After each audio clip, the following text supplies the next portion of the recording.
Welcome to Journey Through the Gate, Paranormal Portal Podcast, as we delve into the many questions and wonders brought on by this supernatural experience. What's on the other side of the gate? Let's find out together.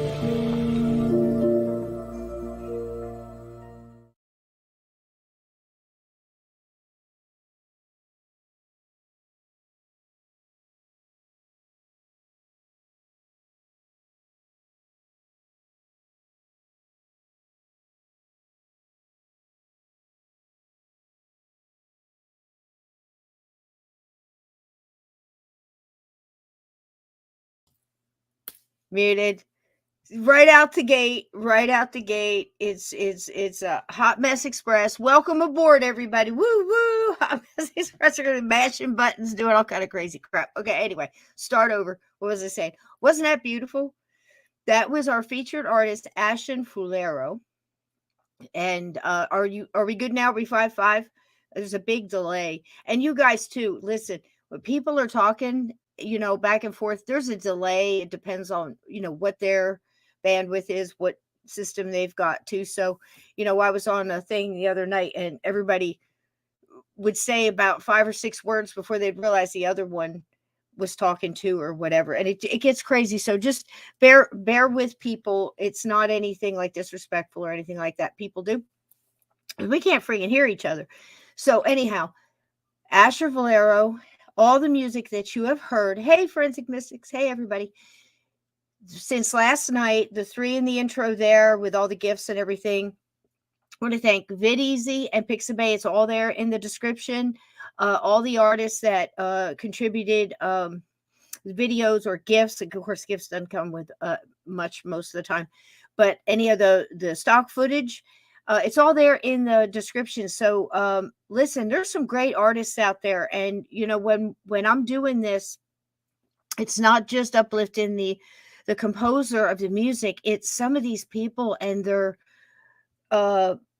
photography and this drone footage and other things, the way they capture the light, the sun coming through the melting snow on the branches or whatever. It might be 10 seconds that I've had to copy 60 times to get it to be long enough to have an impact, but nonetheless, artists nonetheless. So hail to all of them. Thanks, VidEasy, Pixabay.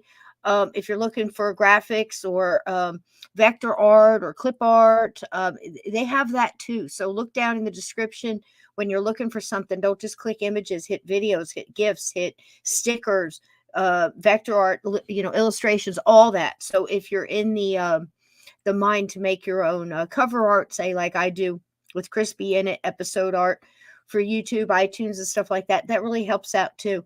And it's all has to do with graphic arts. It's all art. These wonderful people, the dancers, from Celtic to just drum circle and dancing around the fire, and all these beautiful expressionist dancers, and to Fred Astaire and Grace Kelly. We thank them all because it was beautiful. And look at us. Look at our vibration is chill, right? Isn't it chill? It's pretty cool. It's pretty cool. So without further ado, this wonderful rattlesnake here, I can hear him hissing in the background. You hear the rattle? Hear the rattle? I hear a rattle. I think we can bring him in here now. My wonderful friend, Steve Stockton. Come in here, buddy. How you doing? Hey, no rattlesnakes were harmed in the production of this video. We're already on the Hot Mess Express, Steve. You might want to get off Yeah, the I know next stop. you fell on your sword right out of the gate there, but sometimes that's when we have the best shows is when it starts out just upside down and backwards. And I ain't here promising we nothing go. on this Hang one. on to the seat of your pants. I ain't promising nothing. I've been laughing all day getting this together for you. So I Cisco connected Cisco and I are both pantsers, and that's pantsers. somebody that flies by the seat of their Seat of their pants, pants for and pantsers. we thrive on that. I've been known to get a couple rides on broom now and then. All right, so we got a hell of a show for you. Steve and I don't know what's going on. Don't look to us for answers. There are things there are things out Cisco's there. been in the magic tea again, I believe, with the honey. Oh my gosh, I haven't even started the yet, but happy yes. honey. What are you drinking, my friend? Are you drinking some wonderful? I've got I've got a coffee. double shot. Coffee out of Oh, a dirty mug. Indiana wants me. Lord, I Lord, I can't can't go go back back there. there. So I've got a double shot of Bigelow. Don't laugh at me out there in UK. They just all held their nose. And That's like by saying Bigelow, you mean Hennessy, right? yeah. Bigelow rose petal and mint tea. It's ever so subtle on the mint. In my opinion, not as heavy on the rose petal. I should add my own, but because that's very calming. As you can see, it does not work. However, it tastes good, and it is infused. Yeah, it's anti-stress, It anti-anxiety. doesn't work, but I love it. But it tastes good, and it's in my my wonderful. I don't know if you guys can see it. It is a gold on black. You can't beat it. What do you call it? Ouija board. And friends don't let friends Ouija. If you want to cause spirits to manifest, put that in the microwave and turn it on high for about 3 minutes. I did, and they showed up, Steve, and it took a whole stick of sage and half an afternoon to get rid of them. It was something else, but it is infused, for those asking, with funny honey. I've upped the dosage a little bit. Let's see what happens. We're in for it tonight, folks. Let's see what happens, because man, we've got storms coming. It's Cisco's version of Hold My Beer. Watch this. No, it's not rose wine. I don't do wine. I'm not a wine chick. If I had my druthers and I was going to drink, it would definitely be, without a doubt, the only beer I drink is Boston Lager, Samuel Adams. It's Patriots beer. And however, I love the story that they had originally, and I've told it before, but I'm going to tell it again. So when they originally did the Samuel Adams Boston Lager, they had already printed the labels, and they wanted to call it Paul Revere beer. And they needed to get some stockholders and some backers in there. In the first meeting that they had, and they already started printing because they were cheeky little monkeys and zealous as all get out. So, and, got more power to them, because that's America, do it. Just do it. And so anyway, they had some labels printed, and it's Paul Revere with his sleeves rolled up in his little white pirate shirt, and his little ponytail, and he's yanking that pewter mug full of beer. Now, here's the deal. They wouldn't give him any money until they changed the name from Paul Revere to Samuel Adams. So they said, okay, nobody knows what these son of guns look like. We'll just run it with the label. So for years, they ran the labels, and the outside, all the print on the box, it was Paul Revere with Samuel Adams' name. And I don't know how they felt about that on the other side, but Samuel Adams actually inherited his daddy's, let's say, brewery. And his daddy was pretty good at it, but Samuel Adams wasn't. But he was much better at rhetoric and orating. And I think they should have made Samuel L. Jackson beer. Now that would have been an ad. They might have it, Steve. Let's be careful. Who you drinking? Oh God! Right, Stephen. Steve, throughout the week, here we go again with the names. So we got to be careful. Yeah, now, Samuel L. Jackson. Watch your six. Yeah, well, we got David Crosby. What's in your wallet? We just barely mentioned Crosby, Stills, Nash and Young, and then I'm gonna keep quiet. Yeah, and yet Yoko and Nickelback. I was talking about people that are already dead. You're reckless. Yeah. We need to can't hold him back, folks. Can't hold him back. He's wielding the magic. We need a disclaimer on this channel. Just duck. I mean, I'm telling you. Just Yoko, if you're out there, I don't know what you got, but she's got some mojo. Oh my God! I used to say, in the event of a nuclear apocalypse, the only thing that'd be left to be Twinkies, McDonald's food, cockroaches, and Keith Richards. But I think Yoko will still be there too, screeching away. Yeah. Oh God. How is it all possible? I just don't even know. And she's I like, don't know. isn't she like in her 90s or something too? I don't know. I didn't know what she was when she started. So if that makes any sense. So hello, Glenn. I.O. Walks. Now, sometimes these names, now forgive me, please. There are some names in here I cannot pronounce. I will do my best. I am not making fun of anybody. I have issues with names and numbers. I will never get a name right. Numbers, unless it's got a dollar sign in front of it, and I can calculate like a drug dealer going down the shopping lane. I'm telling you right now. But hello to everybody. If I say your name wrong, it's no disrespect. Keith Richards, no, he's going to be around for a long time. I think we lost Keith about 50 years ago. As my Nobody dad told him. used to Nobody say, told him. they'll have to knock him in the head come Judgment Day. They're going to do more than that. They're going to do more than that. He's like, what's his name? Wound up around in the fair. I don't know. Keith Richards. She's 89, Ted Branson. Okay. I knew Here she it was comes. close to 90. Our mods pulling out that info. Speaking of info, so wait a minute. Let me go back up. I.O. Walks.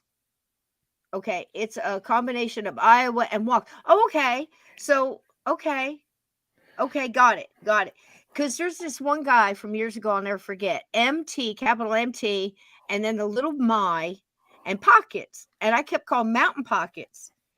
I'm so ditzy. I can dig into the JFK and I can tell you what Secret Service had in their pockets at 2 a.m. the night before. But it took me 2 years to figure that was empty my pockets. So please forgive me. It's like word dyslexia or something like that. It's not the letters, it's the words that are the problem. Radio Vault, hello, welcome in. Ted, I love you. Amy, hello, darling. Hello, Iowa Walks. I think that's what you're gonna be. Amy's been out in the rain today. Have you? Someone left the cake All her stuff in got the wet. rain. I don't think that all the sweet green icing flowing down. Let's see. Glenn, I said hi to you, darling. How you doing? You're gonna love it tonight, Glenn. I'm telling you. Ted, you too. Tom, welcome in. All you wonderful gatekeepers. Look at this. Has anybody seen Anna? Oh, Laura says hello, everybody. She's been self-induced, what I call gone dark for a little bit. She had some stuff she had to take care of. She says hi to everybody. She's fine. Mairead popped up chat last night. Steve, it was wonderful to see her. You were in last night's chat. What'd you think of that documentary from last night? That's a humdinger. Fix and go. Yeah, it was. It was good. Monica, I hello. was messing with people in the chat. Michelle, hey, Radio Vault. Hey, AJK, how you doing there? Yeah, hey, AJK, how you doing? Thank you for all your wonderful comments. Everybody in here, AJK and Aunt Edna and Glenn and Ted. Everybody that was inputting last night, Michelle and if I forgot, hey Salvador, and Joe and everybody. It was really a great interactive chat last night, and the subject and everything was just, it was jam-packed in an hour and 35 minutes, Steve. That documentary from 1978 had more truth in it and more respect, I thought, the way it was handled. There was a couple things that some of the people, in their opinion, said things I didn't quite agree with. But hey, Mairead, I was just talking about you. Isn't that cool? So, see, gatekeepers have that different kind of energy. Hey, and Edna, see, when you call them, they show up. See, isn't that nice? It's a different than when we speak of someone and they, kick the old bucket. But when we call a gatekeeper, they just see that energy just clicks in and they show up. It's amazing. Love you all. Oh, you didn't get a notification. Everybody go out. If you're not getting notifications, unring the bell in YouTube and then ring it again and put it in for all. So you get all the announcements, the community stuff and all that stuff, But tonight we're talking about some weird things that Steve tossed a couple things at me I'd never heard of. But that doesn't mean anything. It just means that, it just means that this paranormal money is never going to run out of layers, I mean, 50 years and I'm still getting, whacked with stuff. It's like, what? No, I never heard of that one before. So isn't that crazy, Steve? I mean, can you think of another subject? I can think of a lot, but not as good as that one. Mairead saying, I literally heard you call Chris Jarvis in here. Isn't that something? Hey, where is Chris? I hadn't seen Chris So in I a hot haven't seen minute. Chris in a while. Is he Yeah, doing I all got right? Maraid, Chris good Jarvis. to see Chris you. Jarvis. Maraid the mermaid there. And Show I'm up. still Show up. working on a video that she shot some footage and some pictures for. Cool, cool, cool. I think that one's had it. So, all right. So, I want to get some of this thrown up here because I don't want to leave too many windows open and have this thing. Do you know what I'm saying? Start dragging or anything. But trying to share this real quick. Just a second, guys. One more time on this young man. Oh man, where is it? Okay. Got it. I think I do. Okay. StreamYard and share. Get better. There's Chris Jarvis. Sapphire Elf is here. Chris Jarvis. We called and he showed up. Are you kidding me? Who else you want to call? Amazing. We summoned him. Hello. Did you David hear us, Politis. Chris? I was sending out messages to you. David Politis. No. Donnie Cho. Yeah, we need to summon Donnie Cho. He'll take up half the night whining about Donnie Cho, are you with us? Donnie, are you out there? Can you hear us? Give us a sign. I saw him on Facebook earlier. Can you hear me running? I don't know if I got it or not. Okay, that's shut down. Well, that's not going to help. Well, this is young man. Can you see it? Yeah, when we mentioned Yoko, now there we go. This is him. This is the last pictures didn't show his face. This is Asher Valero, and he's the composer. These kids, I'm telling you, they look like young. To have that many much beautiful music and stuff out there, and it blows my mind. You know, I mean, that's deep stuff. Is that not deep stuff to take you away like that? And hey, Donnie, and Donnie shows up. Hey, boy, this looks good. Let's see. Let's just start calling people. Who else? I haven't heard. You know who? Be kind. Where's Be Kind at? Yeah, where's Be Kind? Where's Jackie Canella? Where's well, I know Jackie. I hear from her Uncommon off the show. Belief is here. How you doing? How you doing, baby? Is Fast Hammy, Patriot 76, Danny. Bobby. I haven't seen Danny. Where's Bobby Kenny? Get Bobby Kenny in here. Bobby Kenny. We're going to summon Nickelback. Nickelback will show up and put us on a concert. Yep. And we can mute their microphone. Nickelback.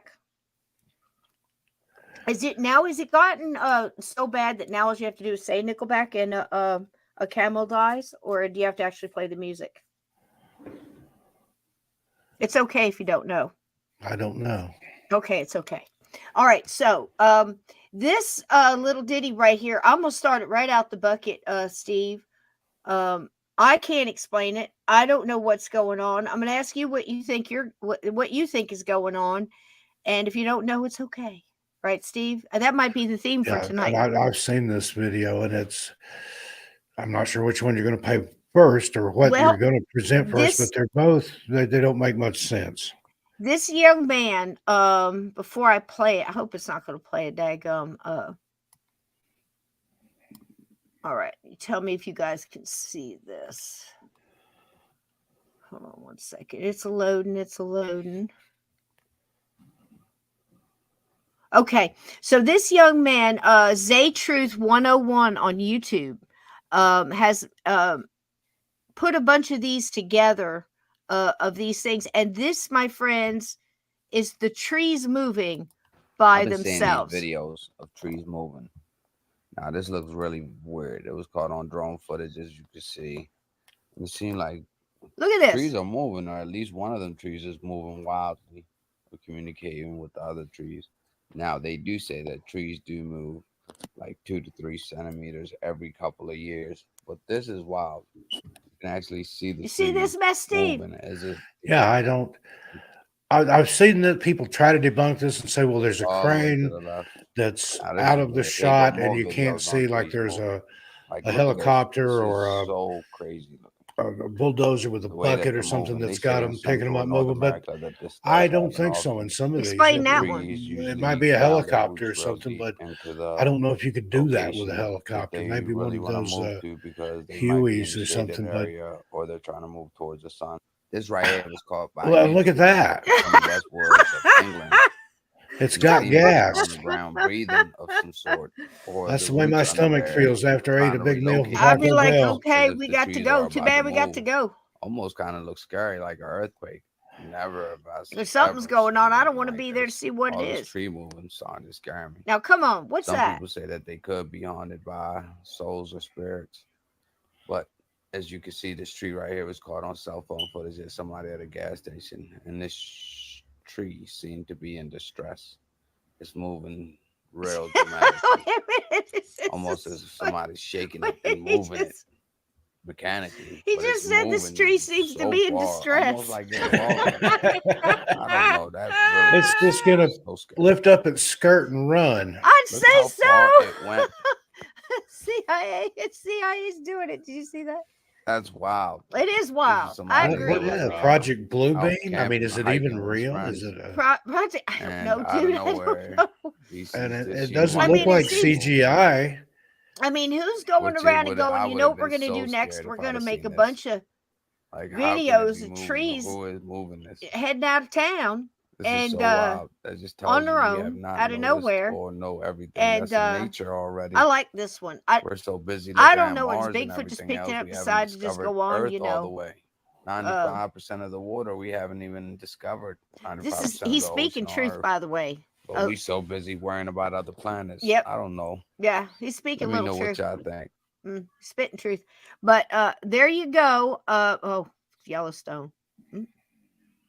There it is. All right. So how about that? What have you to say there? How about that, sports Steven? Fans? I don't know. It's one of them things, as they say. Well, that's like, out at Racetrack Playa out near Death Valley. And I've been out there. There's a place where the rocks move across the playa there, and you can see the trail that they've left. Now, as far as I know, nobody's ever seen one move. But look up Racetrack Playa, Playa, the Rambling Rocks, they call them, and they leave a trail. Now, people have tried to claim that it's due to the high winds. Well, I haven't seen winds that could push a rock like that. Is there video on it, Stephen? Probably. Racetrack, one word, Playa, Playa. And I've been out there, and it's weird. And other people said, well, it's desert, and the ground freezes and thaws, and that the freezing and thawing causes the rocks to move. And you can see some of them have traveled a long way, and then others have only gone a short. But the wind theory I don't buy, because they move in different directions. And you'd think if it was the wind causing it, that hopefully there's a picture there. But I've been out there. Now look at that. Now that's just one. There's a lot of them out there that do that. Right. That whole whatever, I don't know if it's a dried up riverbed, but you can see how cracked and stuff the ground is. But something moves those rocks along. mean, the wind. Some of them go the wind. The wind's not going to push a rock like that. I mean, that's ridiculous. Seriously. That doesn't make any sense. Well, even if that mud or whatever it is had frozen. What did Murray do? Oh, did you get through class? What? Why are we congratulating Murray? I need to know. What'd she say? Fill me in, guys. Oh, she graduated. Look. Oh, man. Congratulations, everybody. Send up bacon for Murray. Send up bacon. She's a hugs. nurse. Isn't that wonderful? I'm going to hire her to be my private duty nurse. Isn't that wonderful? Isn't that wonderful? I love that. All right. So like I said, I don't know what's going on with the trees. It's kind of crazy. I've seen it. We've all seen little bits of it here and there, on social media or whatever. Somewhere on YouTube, there's a video of some plants out in the woods. They look kind of like a stalk, like a cattail, but it's not a cattail. And there's a few of them growing there. And there's just one plant out of all these different ones. And it's gyrating wildly. It looks like something's got it, just whipping it around. All by itself, and I've seen people try to debunk that. Oh, well, there's some kind of insect laid an egg in that one, and it's the larva in there twitching. I don't buy that either. Yeah, and you look back at some of the stuff Charles Fort wrote about the rains of fish and flesh and small stones and things like Kids that. figured it out. And again, people try to say, oh, well, the frogs were in a pond and the wind scooped them up and dropped them in this area, but they're frogs of different sizes. And why would the wind just scoop up frogs? Why would it not get fish and anything else that's in the pond, sticks, mud, algae? But there have been documented rains of frogs, falls of flesh. In fact, Transylvania University, they have in their, I think it's in their forensics department, in a jar, they have, and Transylvania University is a real place here in the U.S. It's, I want to say Kentucky. What's their mascot? Vampires. I don't know. I was just thinking of Wouldn't you love to be able to say, what do the uniforms look like? I got my degree from Transylvania U. Whatever happened to my Transylvanian twist? But anyway, they've got some of the flesh preserved in, I think it's an alcohol or formaldehyde or something that fell on some city in Kentucky. When it rained all that meat? Yeah. Oh, man. And the rocks, prevailing theory is buzzard puke, that a buzzard had eaten a bunch of carrion, flew over, and threw up. But it's happened other places. There's no buzzards seen, nothing, there's things that can't be accounted for. Absolutely. Hey, Nicole Schaff. Hey, Nicole. Welcome. Hey, right. Cassie. Wow. We should have summoned her. We should have called her in. We should have summoned her. Hello, darling. Was the rain of meat, was that in Lexington or is that where Transylvania is? I've driven by it before, but I couldn't remember. Means across the forest. You have Pennsylvania, which is the same thing as Transylvania. So their mascot's one of those moving trees. What's scarier? Oh my God. So that's pretty cool. The tree was moving pretty quick, but I think I could still outrun it. So I'm okay with that. Wow. That's like in those old Hammer horror films, The Mummy. Yeah. Or you could just run from it or strike a match and set it alight. One. Oh my gosh, yeah. We were visiting that one with but I can never understand. I Want My Mummy. Yeah. Why people were afraid of the mummy. Just run, go the other way. Don't let it corner you. Let me see. I'm looking up that one that you sent me, Steve, unless you've got something on it.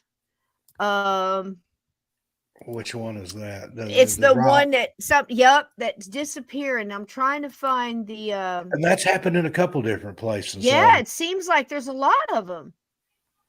Now look at this one. All right, let me get you. I gotta share. I'm getting I was behind the scenes looking. An important message here. Don't you love it when you go live and people are like messaging, like urgent. I know. Not only that, or texting you about me. She's a Looney Tune. What are you doing? Can't you do something about her? All this stuff. Yeah, can't you get her to shut up? Can't you? Hey, Lindsay, welcome up. Nope, he can't. He doesn't even try. Screen share. Here we go. I'm digging so hard to get you guys a picture of a rock. I swear. All right, here we go. There we go. Back on the right screen. And there we go. Now look at this. Now can you guys see this? Yep, there we go. Now the woman didn't disappear with her. Did she, Steve? No. Okay. Let me see what else. That's one of them, and that was in Arizona.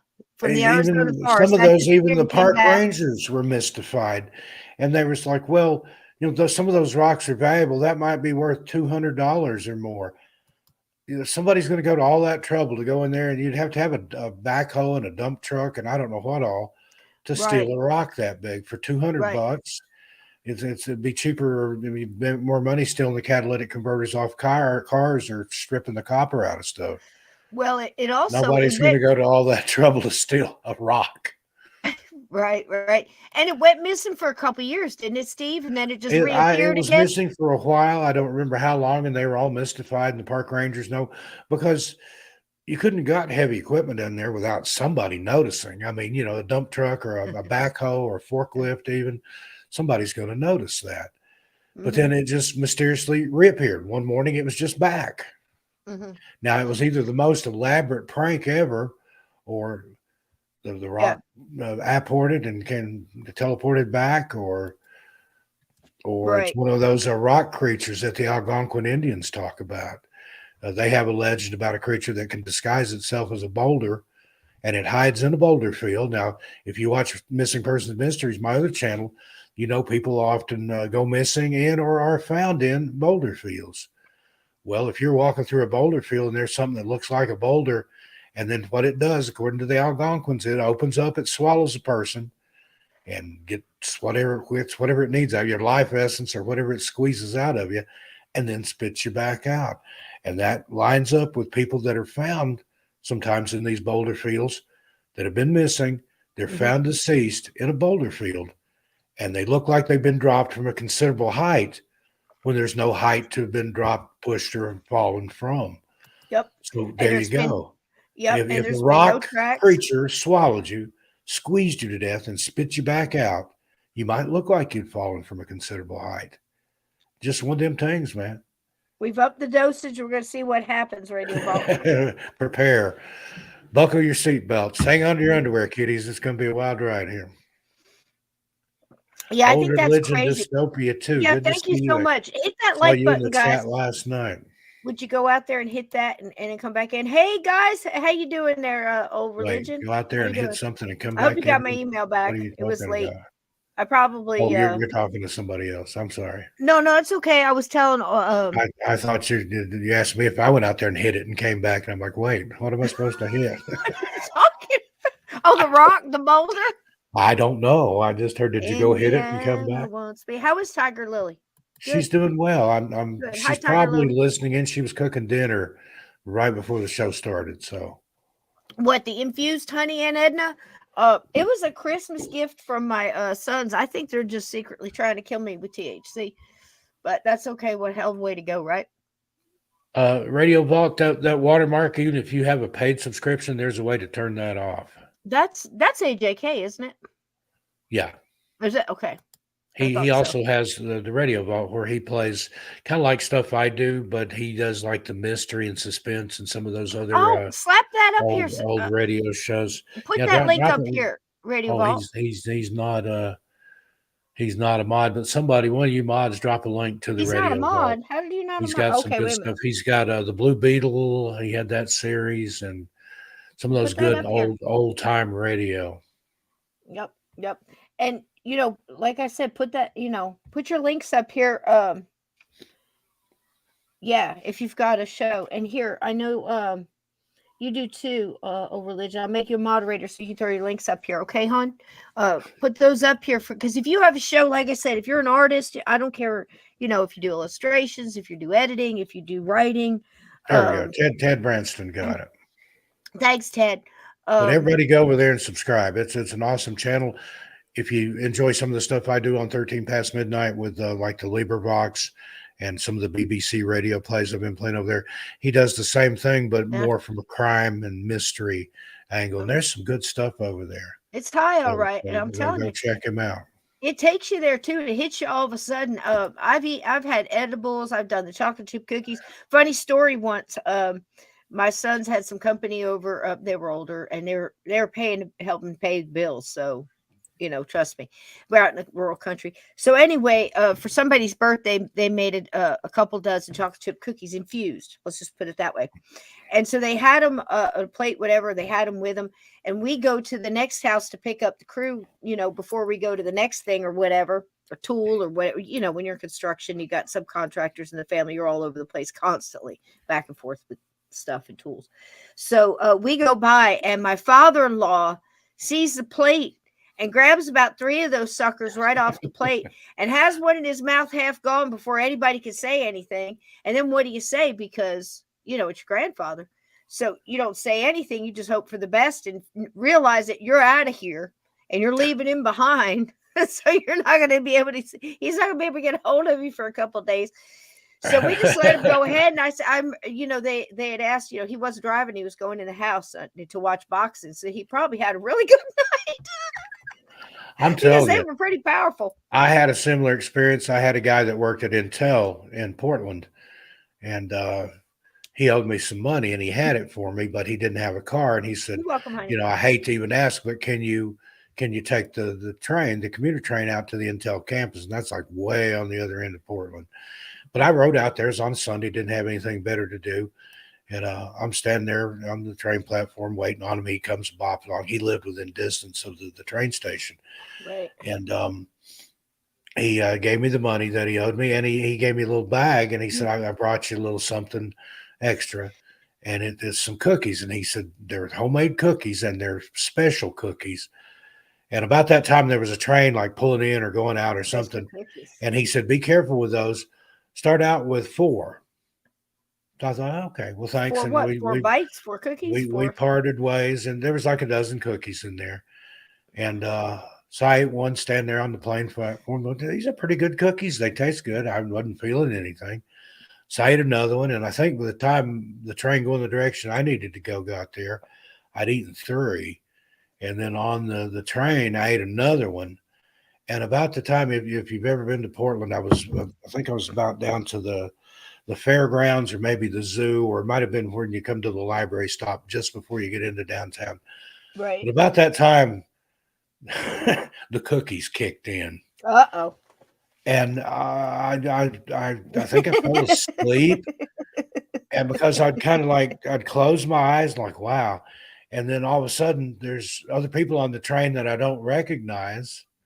And they're kind of looking at me. Maybe I was snoring, talking to myself. I might have been singing. I don't know. But that went on for a little while. And I had to get off at Lloyd Station, or Lloyd Center, which was the mall, big mall there in Portland, Oregon. I think it's closed now. They had an ice skating rink and all this. It was a big deal back in the day. But I was supposed to get off there to catch my bus home. Well, I found that I could not get out of my seat. And I thought, well, I'll get off at Hollywood. That's the next stop. I'll get off at Hollywood. I can catch a bus up there. Well, I couldn't get up for Hollywood. Well, I'll go to, I can't remember what the next stop was. But anyway, I couldn't, Gateway. I'll get off at Gateway. I can catch a bus there. And then I pulled in at Gateway, and I just kind of sat there and I looked around. And then eventually I ended up out at the airport.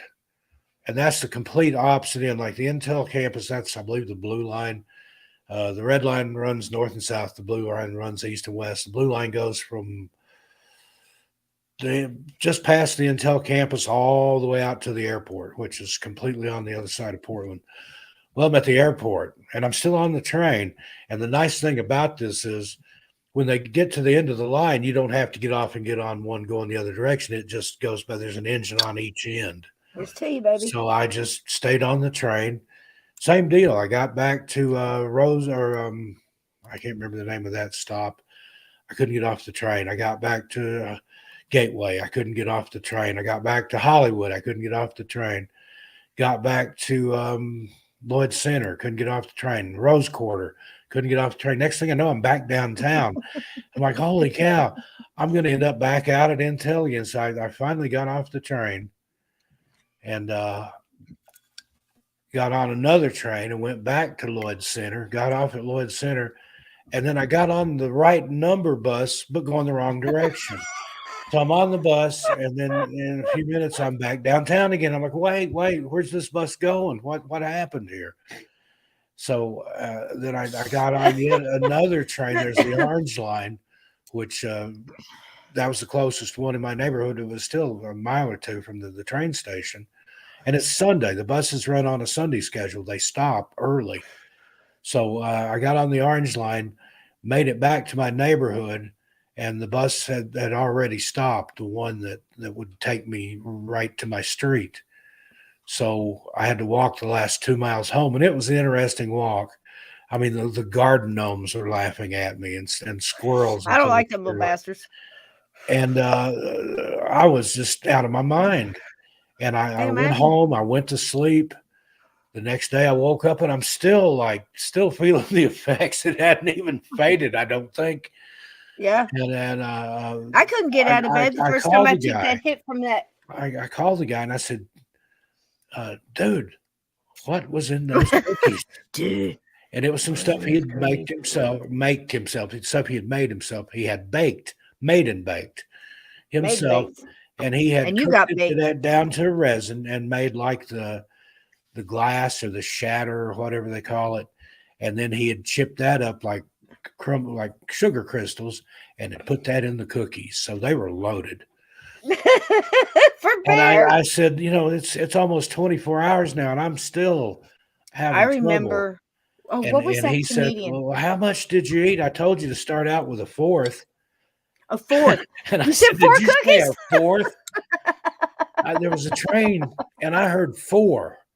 He's like, oh my God, you're going to be high for days. And I was, and that was my last experience. Folks, you don't understand. I gave the Our rest age of the group cookies cannot away. handle this I shit. survived, but it was, I've been in that situation before. There's the stages of edibles. This isn't working. I don't feel anything.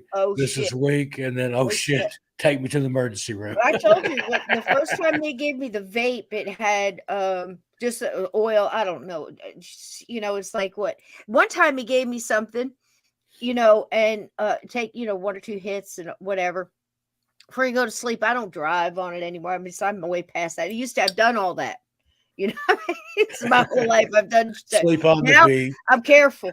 So yeah, I've done it all. Slept underneath the boardwalk. I mean, just trust me. So now it's like, and he gave me something, and I'm like this. I'm like that emoji with the big eyes, and I'm just, what's going on? It's 3:00 in the morning. I got to get up for work. You don't understand, folks. I'm asleep. 12 o'clock. I'm about out. I can get up the next day, do a full day of work, whatever. 3:00 in the morning. So the next day I talked to him. I said, what's that? He goes, well, that's daytime weed. I'm like, what the hell did you give it to me for? I'm all, adrenaline crazy, running around like nuts. I can work circles around anybody I work like with. That. Back in the day, back when I was in college, I wasn't that way, but I knew people. Anything anybody handed them, they would take it, smoke it, drink it, and then they'd say, what was that? What was that? Yeah, I dated all of those. Thank you.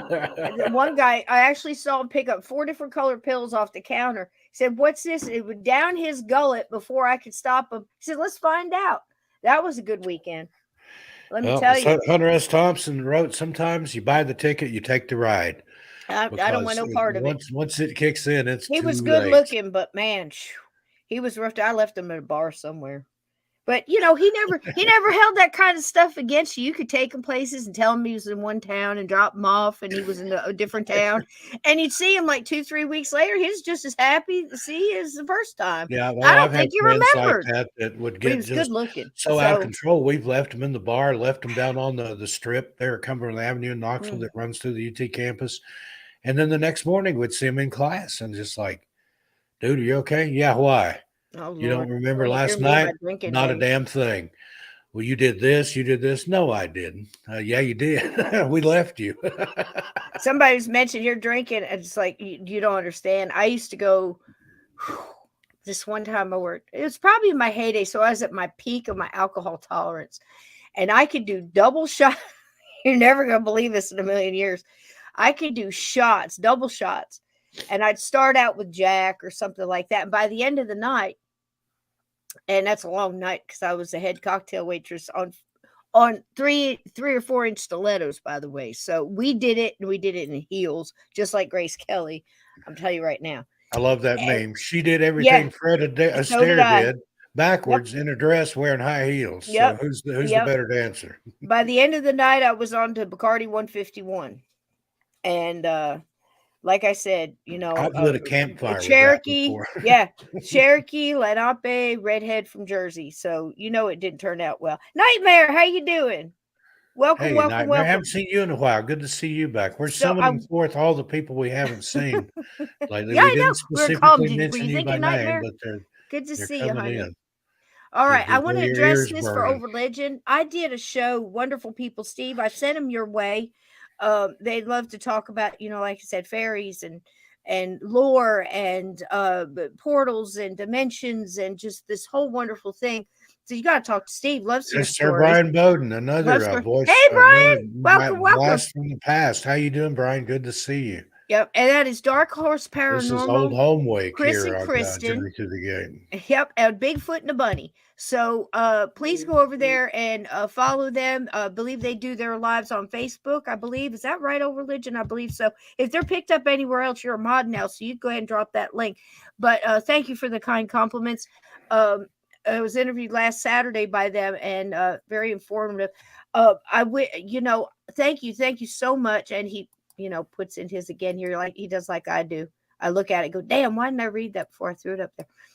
My fat fingers. But thank you so much. And we're going to get together. And I'm going to be on his shows. And yeah, I'm telling you what, man. But I could maintain. If you show me yours. I could maintain. Hey, what are you doing? Are you being a good guy? What are you doing, Brian? I'm good. Trying to get back in on Monday. Oh, great. Good to see you, sweetheart. That's my brother right there. Yvonne, welcome. So in here, I threw down right here. I wanted to share this. Now, I'm going to say to everybody, be careful sharing his name. Now, here's what I need to say. This is a bit of business because I think this is very important. There are people in here, I understand you don't quite understand Jim, or you said he was throwing stuff out there for this, that, and the other thing. You'd be hard pressed to find somebody to put out the literature that Jim Mars did, to have the experience from being a young cub reporter in Dallas, Texas, friends with, of course, all the journalists there, the older mentor reporters, the people on the street. He was in college there, so he had the information and data he's collecting from the other roommates and stuff that were out and about the town. He knew about Ruby. He was dancing with one of the strippers on stage the night before JFK was killed. He was there and saw some of the people that we're told by others were there at Jack Ruby's bar, and then they went on to another place. And when I do my JFK thing, we'll definitely get into that. So I wanted to Other than tell that, you, Miss Kennedy, how was your trip to Dallas? right? So the thing with Jim Mars is Hey, Yvonne Conte. he leans into a lot of this. Okay, conspiracy theories, conspiracy facts, from Hidden Occult America, from why our capital is built on the land it's built on, ley lines and other things, trust me. Look at the symbology in Washington, D.C.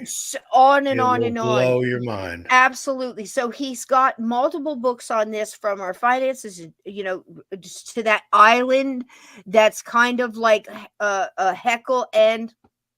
Yep. So think about that, from the Titanic stuff and to then the Grove of Bohemians. The two buildings. That, Up in Northern California. All that deep Switch that around. You'll know what I'm talking about. I made a video about it. You'll be hard pressed to find it on the inner tubes. Dallas Airport and Denver Airport. I made a video about that too. Go check out Lucifer. Yep. Those you will murals, be hard pressed to the find Masonic building that was there at the Denver Airport, that they just built over it. They didn't destroy it. They built over it. Thank you, honey. The Denver Airport is a strange and terrible place. Experimenting with what, Bowden? Please don't tell me. Please don't get me kicked off of YouTube. We love YouTube. But here's the thing. Please do me a favor. If you are of the mind, Bigfoot and the Bunny. Here we go. Right here. Thank you. Old Religion. Thank you. Is that the one you were telling me about? Yeah, that's the one I was on. Expect for them to contact you, or you contact them. They want you on. But anyway, the link. The link that I had up here for that Rumble. Here it is again. Notice this is on where it is. It's on Rumble. Okay. And the reason it's on Rumble, you're not going to find it unless it's on Rumble, BitChute, Odyssey, one of those ilk. Okay. Because if you go through the tubes, you're not going to find Mr. Mars. That's been scrubbed. There's only one reason. I remember, I think it was him. We were talking about him one time, and I said, let's get him on the show. And you're like, he's dead. Passed. I talked to him right before he passed. I had a lovely little conversation with him. God bless him. But this man spent his whole life, Cats much on like parade. How you Bill doing, Cats? Cooper, Bill Cooper, the one that Steve has been focusing on the channel is John Todd. Todd. Yeah, and again, if even half of what that guy's saying is true, and a lot of it has come to pass, and he ended up, they put him in prison on supposedly a trumped up something with a minor charge. Yep. And then in prison, he died of cancer. And if you look back at a lot of these people that were whistleblowers, they mysteriously get cancer. My Thanks, friend Overland. Dave McGowan that wrote the book about Laurel Canyon and the music scene, the one that we talked about that ended up knocking David Crosby off, I think. Yeah. He ended up with cancer. So a lot of these whistleblowers just suddenly get cancer. And that was what the theorists have claimed, that Todd was injected with something in prison. Probably the same thing they tested on Ruby, because I'm here to tell you that if you get into that whole thing with Clay Shaw back in New Orleans, he even said that. he had Ruby his said whole they apartment gave was me filled cancer. with that. Yeah, he said, you got to get me out of Dallas and I were can talk to you. experimenting. Same thing Him, with Oswald, all of the them over son of there in New Sam Orleans. Berkowitz. He said they're going to kill me in here. He's already had his throat cut once. He said, get me out of Rikers or wherever he's at, and I can talk. You got to get me somewhere where I'm safe. They only said he was insane and crazy after Jolly went in and saw him, and Jolly was all involved with that little thing. Starts with an M, has got a big K in it, and it's ultra amazing to research that mess. You know what I mean? That was an experiment. Rest assured when I say that was an experiment. Think of the butterflies on citizens without their knowledge. I assure you. Oh, but that and then some. But before I forget, please go here. Look at the Operation Paperclip. Oh God, yeah. Please go here if you have a Rumble, if you have access on your screen, your laptop, your Android. I do on my Android. That's where I do most of my things. That's why notifications pop up, on some of my bids. I'm sorry about that, but I can do that on my phone rather than on my laptop. But if you have access to do that, to screen record this, is an hour and a half. It's one of the best interviews I ever heard from him. We are losing this knowledge because it's being scrubbed off the inner tubes. So please, please, please, if you are of the mind to take it, do a quick screen record, tuck it away in a folder somewhere and keep it. Let your grandkids see it, because they talk about the miracles of how 2 planes took out 4 buildings, where your money went, why you're in strife the way you are. It's understanding what's been going on for so long. And it helps you to understand what's going on now. And if it wasn't true, they wouldn't have touched it. So please go and save that information. At the very least, watch it. Get a Rumble just to watch it. Follow this link. I don't think you have to even have the Rumble or whatever, but please watch it and jot down the information. Look into the books. I'm hearing a lot of good stuff about Rumble. Apparently, that's becoming a very viable platform. It's the only place I was able to find. Can't say on here. Right. Oh, absolutely. And I understand it's YouTube's platform, and right now they're the only game in town. Yep. But mark my words, I'm going to make a prediction here. Someday YouTube. I can't put it on screen. Go ahead. YouTube will be the MySpace of the video world. Yeah, it's going to happen because pride goeth before fall or whatever. And something new, bigger, and better will always come along. But I love YouTube. We love YouTube. Oh, I have to talk around. You pay my car payment, or if I have a car, you pay my house payment. You buy my groceries. Thank you, YouTube. Please, please, please watch that, Jim. There's a couple of really good ones on there. His last interview he ever gave. Of course, people are saying that nothing, untoward happened. Hey, Tiger Lily. Untoward happened to him, that it was his heart. And I'm like, if you listen to what he was saying in 2007, you will be shocked. There it is. Saying it then, it'll blow your mind. But tonight, what I wanted to, there is a little, well, actually, it's pretty well known if you know Jim, because Jim was working on a documentary before, he passed, he got it finished, because they tried to cover up something else. And this was very much an early Roswell. Steve knows a little bit what I'm talking about. And it happened in 1897. Now, I pulled this up. Let me see if I can go ahead and share again. But I got you more than this, because we don't count on Wikipedia for anything. But I did want to show you and shut this down so the thing works here. This is the Aurora, Texas crash incident in 1897. And what it says is, this is actually the MUFON. Directly from MUFON here. So I'm going to go over here so I can make that a little bit bigger. Here we go. The Aurora, Texas UFO incident is a UFO incident that reportedly occurred on April 17, 1897. Reportedly occurred on April 17th, 1897 in Aurora, Texas, a small town in the northeast corner of the Dallas-Fort Worth Metroplex. The incident, similar to the more famous Roswell UFO incident 50 years later, reportedly resulted in a fatality from the crash. See how they just roll that right off the tongue there? Just a fatality from the crash. The alleged alien body is reportedly buried in an unmarked grave at the local cemetery. And this is the incident as reported. During the 1896-1897 timeframe, some 6 or 7 years before the Wright brothers' first flight, numerous sightings of a cigar-shaped mystery airship was reported across the United States. One of these accounts appeared in the April 19th, 1897 edition of the Dallas Morning News, written by Aurora resident S.E. Hayden. The alleged UFO is said to have had hit a windmill on the property of a judge, J.S. Proctor, 2 days earlier at around 6 a.m. local Central Time, resulting in its crash. The pilot, who was reported to be not of this world and a Martian, according to a reported Army officer from nearby Fort Worth, did not survive the crash and was buried with Christian rites, God bless them, at the nearby Aurora Cemetery. The cemetery contains a Texas Historical Commission marker mentioning the incident. Okay, now this is from MUFON, folks. Okay, the next one, let's see here if I can get Steve back up here. Let me go back here and get rid of that one. I've got another one I want you to look up. Oh, absolutely. I will. Absolutely. So let me share the screen again and we'll go over here. Want to give them a little, because I got a little video for you guys I made, and it's all going to tie everything together, I think. Here it is. Okay, so here it is again. I wanted to show you because here is the article I featured in the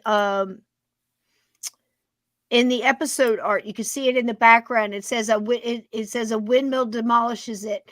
Aurora, it's in Wise County, Texas, in April 17th. About 6 o'clock this morning, the early risers of Aurora were astonished at the sudden appearance of an airship which has been sailing through the county. It was traveling due north and much nearer to the earth than ever before. Eventually, some of the machinery was out of order and it was making a speed of only 10 or 12 miles an hour and gradually settling toward the earth. It sailed directly over the public square, and when it reached the north part of the town, collided with the tower of Judge Proctor's windmill and went to pieces in a terrific explosion, scattering debris over several acres of ground, wrecking a windmill and water tank and destroying the judge's flower garden. Bless his heart. So there's a little background on that, and I wanted to give you a little bit of that and shut down these little extra tabs I got open because sometimes that eats up your bandwidth. And I went ahead and did a little video for you. Let's see. Is anybody saying anything about this right now? We need to get in here. Oh, Renice is calling you, Steve. Now, had you heard about this one? I have, and I find that amazing. Some of my favorite reports of not just UFOs, but aerial phenomena are some of the balloon mystery balloon reports from a time before there were hot air balloons. There was a time when there was reports of balloons. It was all over France, the UK, the United States, but it was before such things existed. And the same with airplanes. Before the Wright brothers built their plane, there was reports of motorized craft flying around, and that's just it's amazing. It is. It's quite amazing. Yeah, it's a windmill. Well, here's the reason. Messed up the water tank. Yeah, and here's the reason that I dug in so deep on this one because Jim Mars was digging on it, and there they are. And Jim Mars was digging on it. It was the last thing he did, and he was talking about as soon as he got out there and started talking about it, they moved the grave. They moved that marker that I read to you about. Remember where it said a MUFON? They had a marker there for it in the cemetery. It's gone. It's gone. And people tried to deny it ever happened. So I got a little clip. Now, this is an old news program, and the journalist there does a pretty good, makes pretty good case, goes around, interviews people about it that were alive, as as grandkids, their grandparents saw it or their parents saw it and told the story. And what Anella is saying there, the tombstone has been removed as to not draw attention to the location, but I've also heard that the grave was exhumed and they took that somewhere else. It's reportedly out here in Dulce. There's an underground military base there, and supposedly it has wreckage parts, alien bodies, and alien human hybrids. I'm going to visit that. The Aztec crash site's right down the road from me. And a little bit later, I want to have you look up the one that happened here in Farmington in 1950 that's only been released lately. Wow, see, and that's the thing. I mean, Jim really didn't dig on something unless he really, he gained my respect. But of course, with the JFK, he was a professor, taught the JFK conspiracy. He wrote Crossfire, and that's basically what Oliver Stone based JFK, the movie, on. He was a consultant on that. For years, he was going into Dallas, and the museum there in Dealey Plaza. That they have in the book suppository that has everything laid out completely wrong. Did you say book suppository? Did I? I may have. I could have. that works. Did I? Because there the you whole go. thing because is they're shoving lies up your ass. There you go. That's why they're shoving lies up your ass. Yeah, and they tried to say that this didn't happen. And I dug and dug and dug, because how much do I love my gatekeepers? Until I found something. I found this on the back end of something. So anything could happen playing this. Somehow I got through. You may be abducted. The thought police. I can't believe they're scrubbing all this. Your door in. But there's only one reason that things get scrubbed. scrubbed, because and they were just talking in the chat where people in the UK are getting arrested for what they're posting on social media. Yep. Hello, didn't this happen in the 1940s with another little country over there somewhere? Started around 1932. And what did Simon Wiesenthal, or what does it say on the Simon Wiesenthal Center there, the Holocaust Museum? Those who do not remember history are doomed to repeat it. That's repeated. That's George Santayana. Yep. Those who do not remember suppository was a line from Full Metal Jacket. Destined to repeat it. Yep. Indeed. Yep. And that's true. So we got to learn from it. And we can't learn for it if they keep scrubbing it and they keep lying about it. So you got to get the truth. So please go 2-3 generations out. These kids are not going to know anything about history other than what they've been told they can know. I'm sending it again. I'm hoping there'll be a Reformation movement, a restoration movement.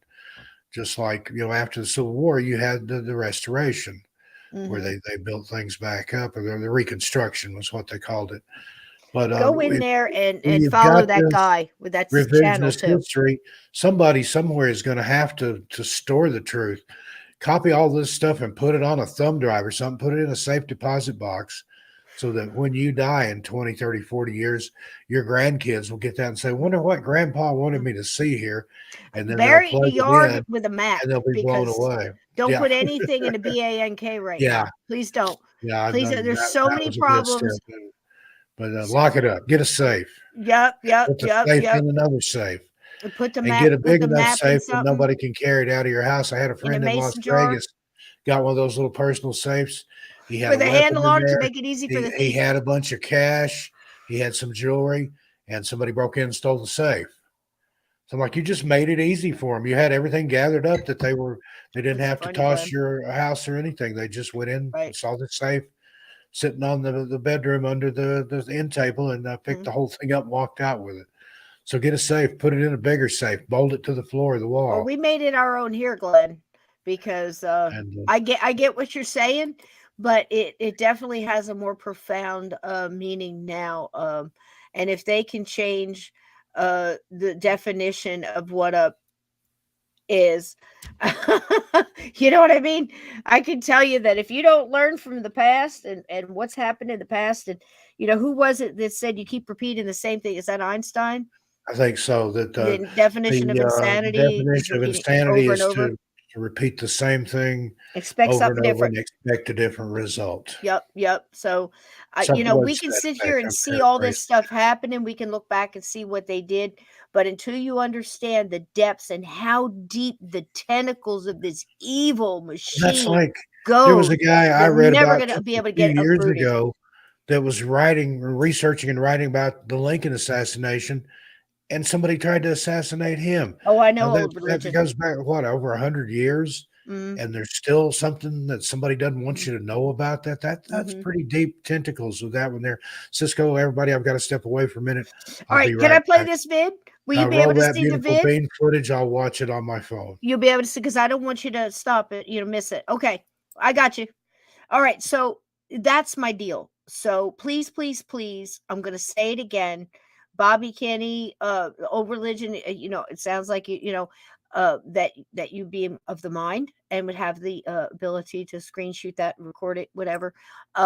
Bowden, please get a copy of that. Tuck it away. There's a couple of them in there. Please go in if you're of the mind again, if you have a Rumble, and follow the person that put that in there. And it only has like 18 views. And oh my God, I'm going to tell you again, I sat and spoke to this man. And, the way he wrote his books, I know the people he sat in meetings with and fought for certain things to be in that movie that Mr. Stone made, JFK, and said no, please don't do it this way, because people are going to see this is what's going to last. People are going to see it and think this is the way it happened. You have to do the truth. You have to put it in there. People have sat down with Oliver Stone and tried to explain to him that he gets all the way up to the the door, and from what I hear, he's starting to walk through it a little bit about who else was involved in that whole mess, and how deep it goes. Oh, good. Thanks, Grayworth. And and how deep it went. And I mean, I can tell you things about that it's going to make your whole, and you think and then you dig, because again, like Jim Mars, I've been digging on this one, just like the paranormal, for a very long time. I was sitting around tables just like Steve as a young kid, because I was the last in a long line of kids. I was a late in life baby, and I was the only one when my mom and I took off and we hung out. Hello, Echo Leaf. Hello, welcome, and thanks for putting your comments in the YouTube. Thanks, guys, for going in after the fact and sending people, because nobody's seeing where the lives are. They're only seeing the upload videos I do. YouTube really messed up when they separated the columns like that. It should just be the newest thing uploaded should all be in the line, and it's not. It's separated in columns, and new people aren't seeing our lives. And the heart and soul of this show is the live and the live chat and everything else. Hello, Sugar Britches. Welcome in. So anyhow, I go back to Mr. Mars. So I've known people that have sat in meetings with him. I've known them try to explain some of the other people that were involved here. And it's deeper than you think. It's everything you think and more. And Jim was really trying to fight there toward the end. Listen to this part. When they came out with the part about the possibility of somebody being in the sewer, everybody imagines this little round sewer with the big, heavy, iron round doors with all the, the print and stuff on it. Yes and no. This sewer went down almost like a couple steps. You went down into it, and that's when the sewer plate was there. So if somebody was standing there, they would have had a shot. Now listen, I'm a soldier, okay? I'm no gun expert, but let me tell you something, baby. I'm gonna get you. So, and I've hung out with snipers, and just trust me when I say, if you were in there, you would have had a direct line shot at that limousine coming, and down and gone, and down and gone. The minute it was in days after Jim Mars came out and said that in an interview that he was giving at a convention, okay, a seminar, okay,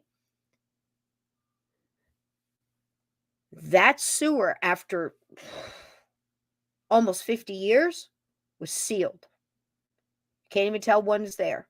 He was going around and he was showing that where they marked the other bullets that hit and nicked the curb, you could still see the yellow paint within the concrete from that nick where they marked it. So if you're going to come with, JFK, or you have people coming at you with that, and they're still telling you that one bullet, remember how we also had a non-elected VP that nobody elected, nobody wanted, okay? After something happened that was a gate that was very wet, okay? That's not what you think. Out of the 5 that was there, 4 of them worked for an agency that has letters. Doesn't start with an F. It starts with C for cat. Yeah, 4 of them. So you've got your Liddies that went to jail and, take one for the team kind of stuff. And then all of a sudden you've got somebody who was very popular. Again, in order to learn from history, you have to be told the truth. So if you're not researching on this and you're just getting bits and pieces everywhere, you're not getting the story, because the lessons that are learned by understanding certain things that we think in our head we take for granted really happen. When you start digging, you find out that you know very little of the truth if you were taught in school, if you were taught in universities or whatever. The only way you're going to know the truth is if you listen to people like Jim Marrs, like John Todd, like Bill Cooper, so many others. Go all the way back, Don't just listen to what you're told about people like Samuel Adams and Paul Revere and, the list goes on and on and on. The orators back then. Don't just listen to what we've been taught they said. Go back and dig. You might have to go through letters or journals or, other people's letters and journals that were there and spoke of it. And that's the kind of research I'm talking about. Not just, I read a book. Because there's a big difference between reading a first print of a book of somebody was there in the 60s, and then they take that first print, a letter agency comes up with a label for people who believe something other than the narrative and call them conspiracy theories. Thanks, Nightmare. And that's where that was born. And then after the first print, that author was told to take a bunch of stuff out of it, and the second print doesn't even have it in it. So if you're a researcher and you're going to read that book, you better make sure you got the first print, which is very expensive to get a hold of. That's the kind of research I'm talking about. I'm not talking about the first page that pops up in Google and going by what Wikipedia says. Because again, you got a vice president that nobody elected that sat on a certain commission that is named after where a rabbit lives. I believe. I could be wrong. Am I being too cheeky, Ted, or are you guys tracking me? Are you guys tracking me? He was on that commission and admittedly stated that he changed the autopsy picture to better fit the single bullet theory. Literally took a pencil and changed the autopsy picture to better fit the one bullet theory and move that wound down. And his quote of why he did it with a completely straight face and no no compunction whatsoever said, "I did it so it would be easier for the American public to understand." And folks, I'm telling you right now, the way that they trim off the edges and force pieces in and make up stuff out of whole cloth just to make the picture prettier so the American public can handle the truth, you're being fed lies and you're choking on them because all you have a taste for is the truth. That's all anybody ever wanted. And it's been happening for years and years and years and years. And that was President Ford. Admittedly did that and stated so in that commission that is named after where a rabbit lives. you tracking me? And Oliver, he's got all these experts around him that have done research for, again, 50, 60 years. And of course, admittedly crash heads on some of the, different things. But we're talking deep dive here. We're talking deep, deep dive. Understanding what, old Ozzy Wald over there was doing for the past like 10 years before this. And, things like we were talking about with old Jolly going in and saying, Ruby's insane. And he's going, they shot me full of cancer and they're going to kill me. And he dies of cancer and they killed him. So there you go. At what point is it enough? The problem is everything is compartmentalized and they keep throwing all this other stuff and distractions of this. And, 9 out of 10 people can tell you what football game was yesterday, but they can't tell you who was at the meeting the night before that had multiple governors, multiple Texas oil people, good old Nixon himself there because he was a lawyer for Pepsi. And there was a meeting, with the bottlers and all. Yeah, he was at the meeting the night before. The one that another vice president came out and hugged his longtime mistress, good old Madeline Brown, and told her after tomorrow I won't have to put up with any more shit from them Kennedy boys. Now that's a statement. So we'll go over all of that. It's going to be fun. But I want you to listen to what's being said here. All of the people that were still around to be able to speak on this. We got Mulder Cam to be able to speak on this. Some of them, again, relatives, they all introduce themselves. It's a short vid. It's about 10 minutes. But I believe that this is as hard to get as a Mr. Mars interview on your occulted America or, the bank fiascos or the Heckle and Jekyll Islands and the scam and how they have systematically been able to create people that are so busy they can't dig into this stuff and understand what's happened. So there you go. Oh, you made it in time. I rattled my whole mouth off for the whole time you were gone. All right. So there you go, Steve. Anything you want to say about this? This is the Aurora, Texas little documentary, and I hope you enjoy it.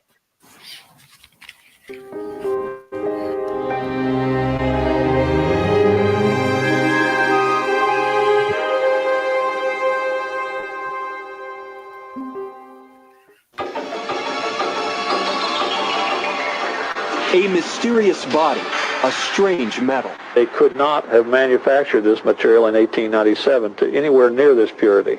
A bizarre ailment. And he blamed contamination of the crash. Something got into the water. These are pieces of a 100-year-old puzzle, a puzzle that may come together in this Texas graveyard. Amazingly, many UFO investigators are convinced that one of these graves contains the unearthly remains of an extraterrestrial. But this grave has remained undisturbed for 100 years. We found out why firsthand. After we arrived, dogs began to bark an alarm, and within minutes, calls were placed to the county sheriff's office. You would never find the grave unless you knew where to look. For years, it was marked with an odd-shaped rock. It had a carving of a spaceship on it. Well, that grave marker has now been stolen, and there's nothing to indicate that anything at all was ever buried here. After they arrived on the scene, local sheriffs escorted us off the site. It seems they're old hands at this job, but they know that there may be some truth behind the local folklore. There was an alien ship that crashed here, and they found this, the alien, and the citizens picked up this creature and tried to nurse the creature and hid the creature in a barn, in one of the barns that was here. And when the alien died, well, they, buried the creature in this cemetery. Back in the 20s, some people heard the story and came out and was trying to dig up the cemetery, and they had, the local folks got their shotguns out and ferreted off the intruders. That message is still clear today. No trespassing. But those restrictions haven't discouraged researchers from the Mutual UFO Network from piecing together the story.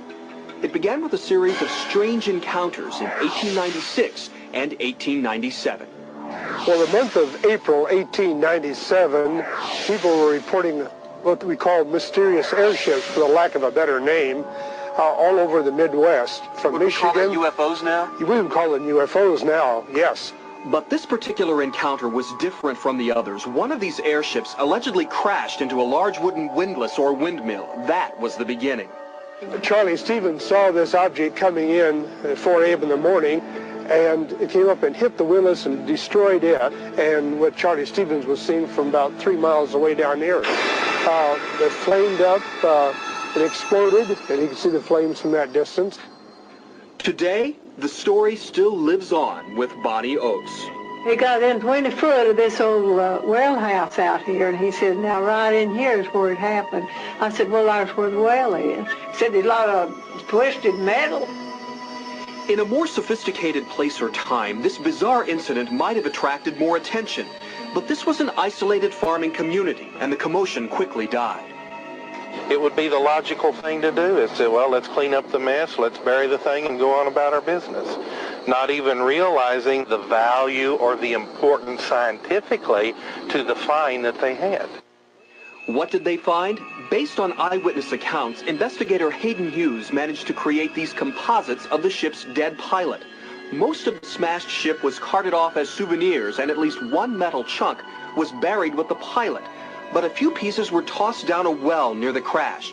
That might account for the grotesque ailment suffered by Bonnie Oates' husband, Brawley, who later died. And what did he blame that on? Radiation that got into the well water where the crash occurred in 1897. Bonnie, what did your husband believe?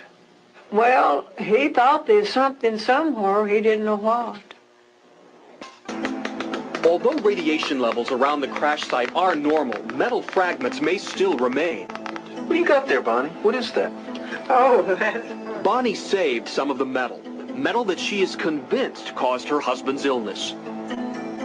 Aerospace engineer John Schuessler recovered a sample back in 1973. He found the metal melted and re-solidified around the limestone at the crash site. It fits the contention that it came from an explosion where it was molten and was blown out and landed on limestone rock and contoured to the rock and re-solidified. And that all fits with the story. Other metallurgists concluded that in 1897, this substance simply did not exist on Earth. First they said, oh, this is like a slug or something. And after a week or so, I said, hey guys, where's my metal? And they said, well, it's kind of intriguing. We want to run a few more runs. The metal proved to be a kind of aluminum, and it was impossible to make aluminum this pure in 1897. It would still be difficult today. The real key to this mystery lies beneath this giant oak tree. Legend says that this is where the alien pilot is buried. Local police say that whatever is buried here is going to remain here, undisturbed. For years, UFO researchers have been trying to get permission to exhume this grave. They made a formal request in the 1970s. That request might have been granted, but then someone decided not to wait. Now, in 1973, someone came in and stole a little triangular tombstone off of the grave.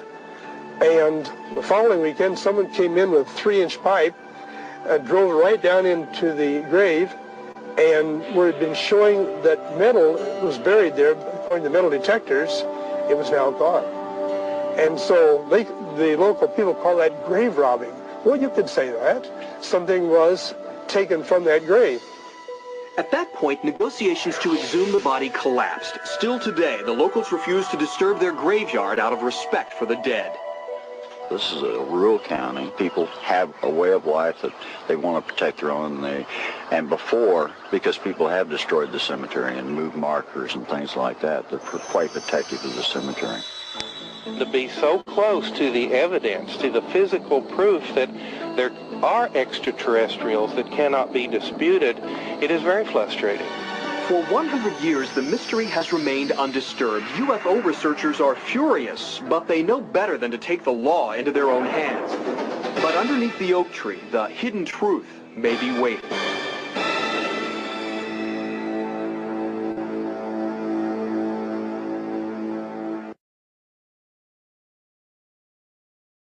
That's a great statement.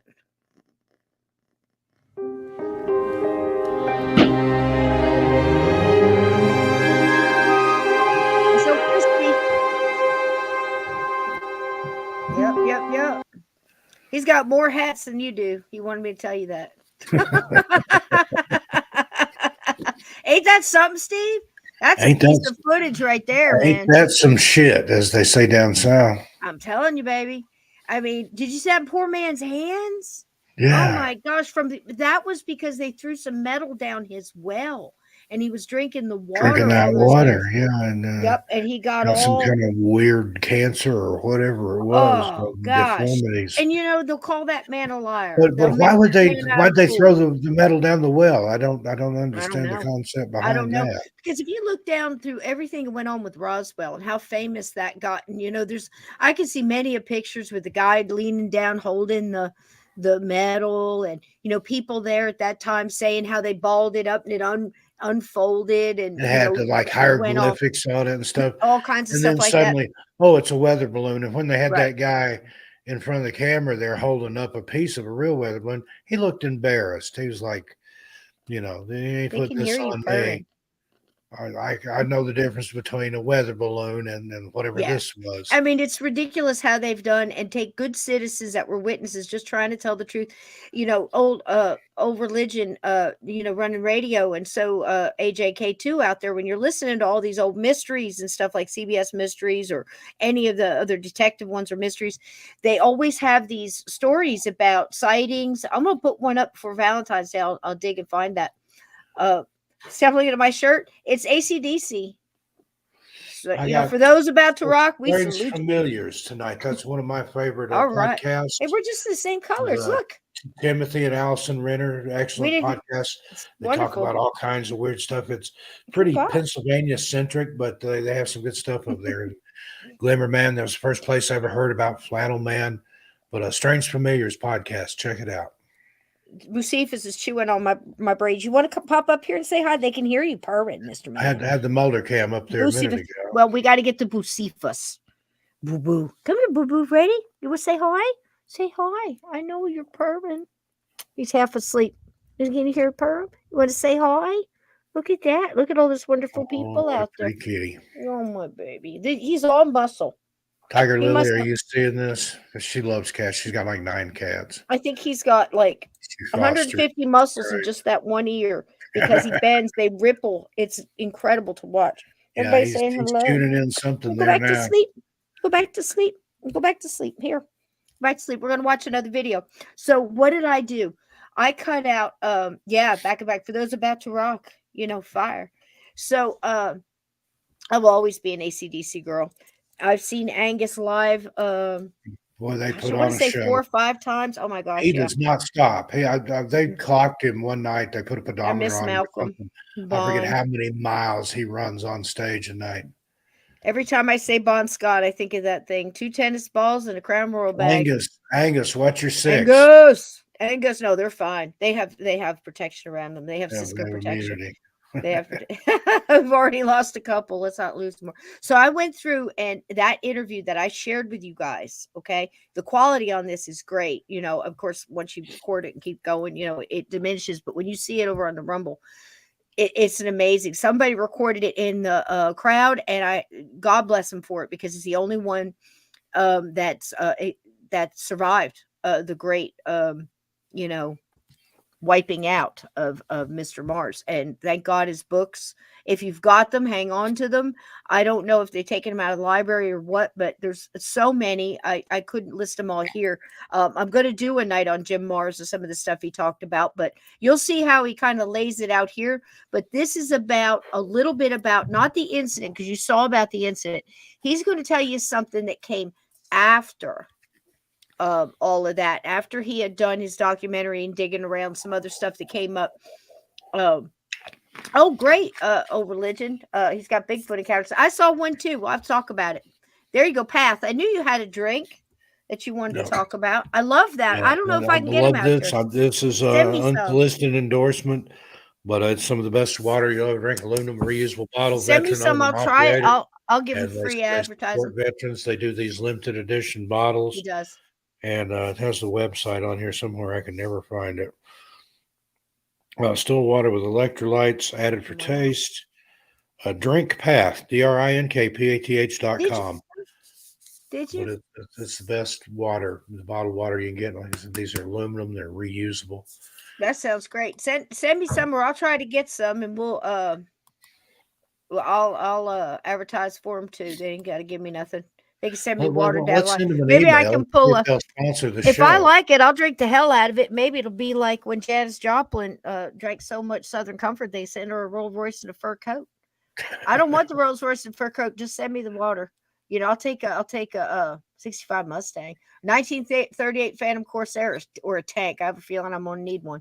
Okay, so here's just a snippet from that interview that I put up there of Mr. Mars talking about this case and some of the information, and it's just kind of, it's a nice little caveat to go with the last thing we watched, because and plus homage to him, because again, I spoke to him just weeks before he died, and had just was promoting his last book, and you know, my heart goes out to him. He was a good dude, a very intelligent man.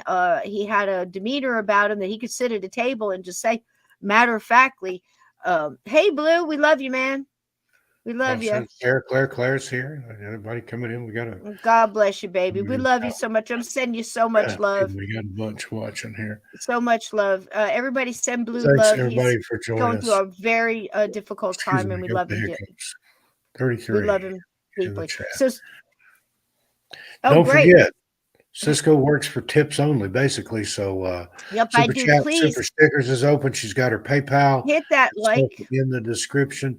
Hit throw the it up like, there, mods. comment, do anything you can do to engage the algorithm, because the more activity, the more stuff there is goes on. Like in the chat's active, but comment, share, subscribe. Sysco, you don't have memberships set up, do you? Not yet. I'm still trying to knock out the kinks. You know me, mashing buttons. I'm trying to still learn all this. That's why I've been making so many videos. I thought, hey, cool, I can feature some of these. Here's Steve's channel. I can feature some of these wonderful artists that give up their stuff free for just giving them a head nod and putting them together each weekend. I'm doing a different one, and featuring artists over there in Pixabay. You got really good at putting those videos together. I'm working. I'm trying to. Robbie is a wonderful tool. I'm working. I'm digging, trying to do that. You know, and doing some other things too, and just reaching out there. So anyway, that's the book. Steve is in there too. The wonderful what an experience it was writing that book with Steve. We had a wonderful time. It's a good book. I mean, yeah, it's not perfect in grammar and editing. Went through 4 editors, and this is what you got. So, you know, if you're going to leave room for you, please put it in there. Did you like the stories? We are all children in the wilderness of the afterlife, a guided tour through haunted life. Took me 2 years to say that without tripping over my tongue. Yep. And tonight is Monday Madness. That's why it's just mad up in this thing. You never know what Steve and I are going to talk about, what we're going to dig up, what you guys who we're going to dig up. Thank you so much. And I will play that. I will play that vid again on the way out, but we're not near close to being even done yet. So love you too. Hey, Sarah, welcome in. So here you go. A little bit of Jim Mars. Really respected this man, and you know, like I said, so did Oliver. But again, Oliver's up to this one point. There was one person who was very, very involved in the whole conspiracy, and he has a hard time believing it. But I believe it wholeheartedly, and we will talk about that in the future if I don't get kicked off of YouTube first. So there you go. So here you go. Enjoy.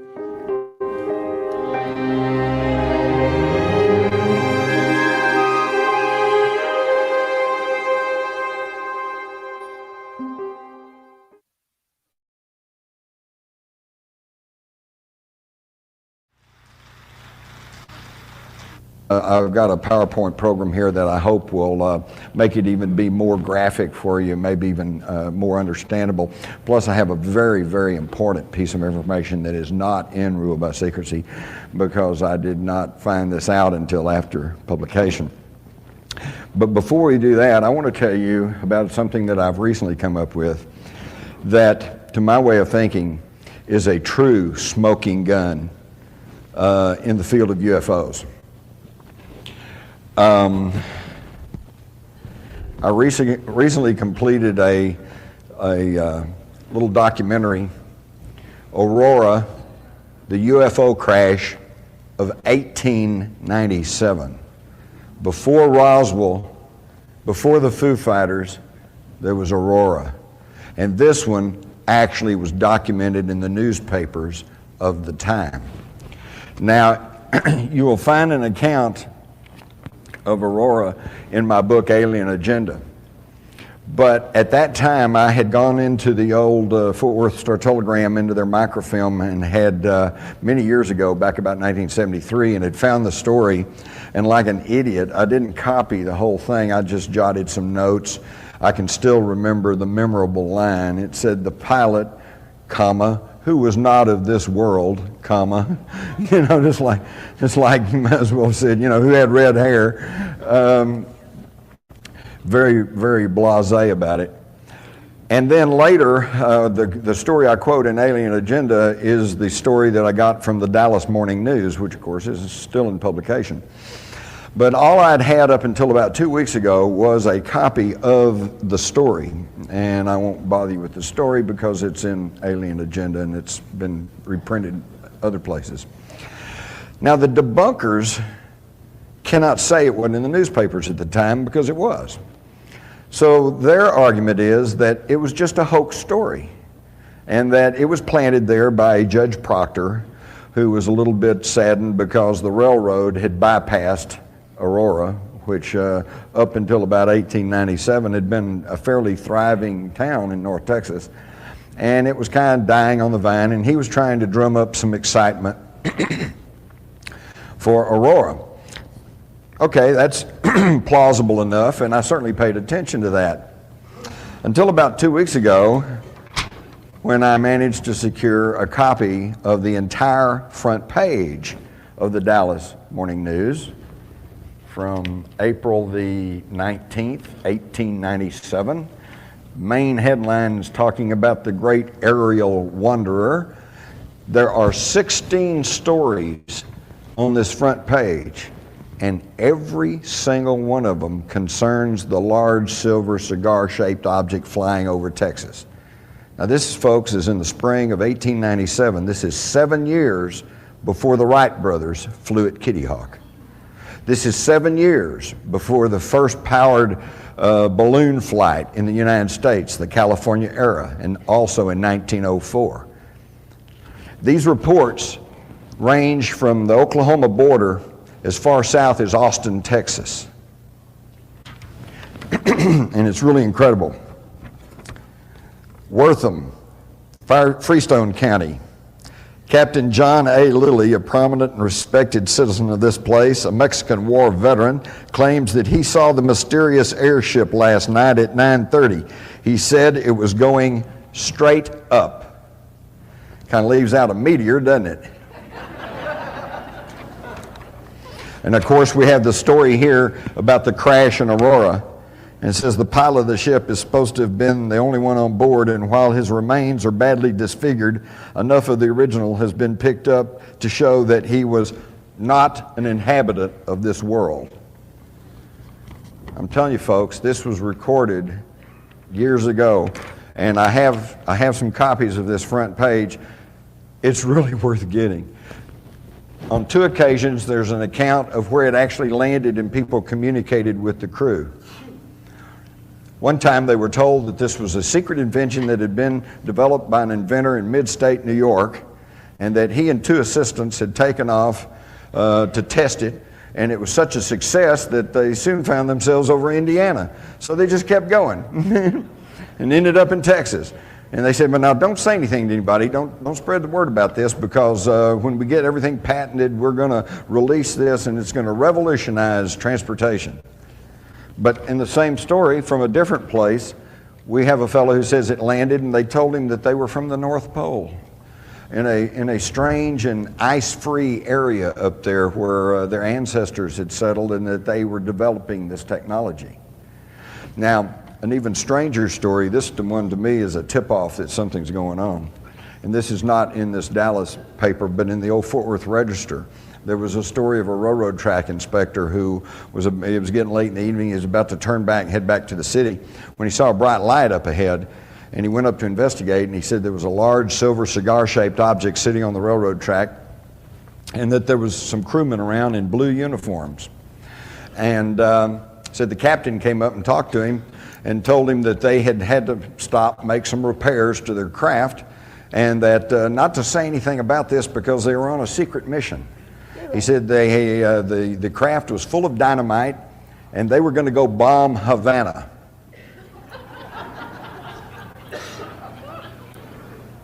Now, for those of you who were not asleep in history class, you might recall that the Spanish-American War did not begin for another year. And that was only after the mysterious explosion of the battleship Maine in Havana Harbor. So what's going on here? Why would somebody a year previously, how did they know we were going to have a war with Cuba, with Spain that included Cuba? This may have to do with what John Spencer, who wrote the UFO Encyclopedia, calls cultural tracking. And this is that the inhabitants of these craft have the ability to mask themselves, cloak themselves, if you will, and give the appearance of the technology at the time. The fellow who was told that this was a device that had been developed in New York State was told that it ran by electricity. Well, of course, today that sounds pretty antiquated. But keep in mind, 1897, rural North Texas, they didn't have electricity. Only big cities had electricity, and it was still kind of a new marvel. And there's some support for this argument, because early on, back in the 50s, when the contactees were first talking about being taken aboard these craft and stuff, they talked about these rotary dials with numbers on them, okay? Because that was our technology. Today, we have people, experiencers and abductees, who say that they've seen these LED things like the watches and clocks we have today, because now we have that technology. So it's really kind of an interesting aspect of this whole thing. But I wanted to share with you all the story of Aurora, because it is becoming more and more documented in the tape about Aurora, and I apologize, this is not a Hollywood production. This was made on less than a shoestring, but the information is there, including interviews with people, descendants of people in Wise County who were there and observed what was going on. 100%. And for those of you that don't know this man, again, I highly recommend you go back again and get the books, go to the library, share the books, get them if you can grab them on eBay. They are wiping out his voice. And tonight I reach out to Jim Mars on the other side and say, I'm listening still. And Edna's listening still. I will tell my sons about this. I have. And we were discussing that before, not long after this interview. It was right after this. He wasn't long for this earth after this. And I highly recommend, again, going back and watching this entire interview. Is fire, absolute fire. And if you've never seen his interview, soak them up like nobody's business. Go find them. Daily Motion, all of them. Go look, because you got to dig. It's Jim Mars, Marrs, and along with Bill Cooper, who they've also tried to wipe out. And God bless Steve for finding the John Todd, and there's other ones out there, because these are the people that stuck out their necks to tell us the truth and spent his whole life doing so. Absolutely fire. This is just a sampling of what it's like to sit down and talk to him and listen. And again, I'm with Aunt Edna. When he speaks, I listen. It's an amazing man, and he is not forgotten here. And of course, these are available, and like I said, you can get a copy of this front page.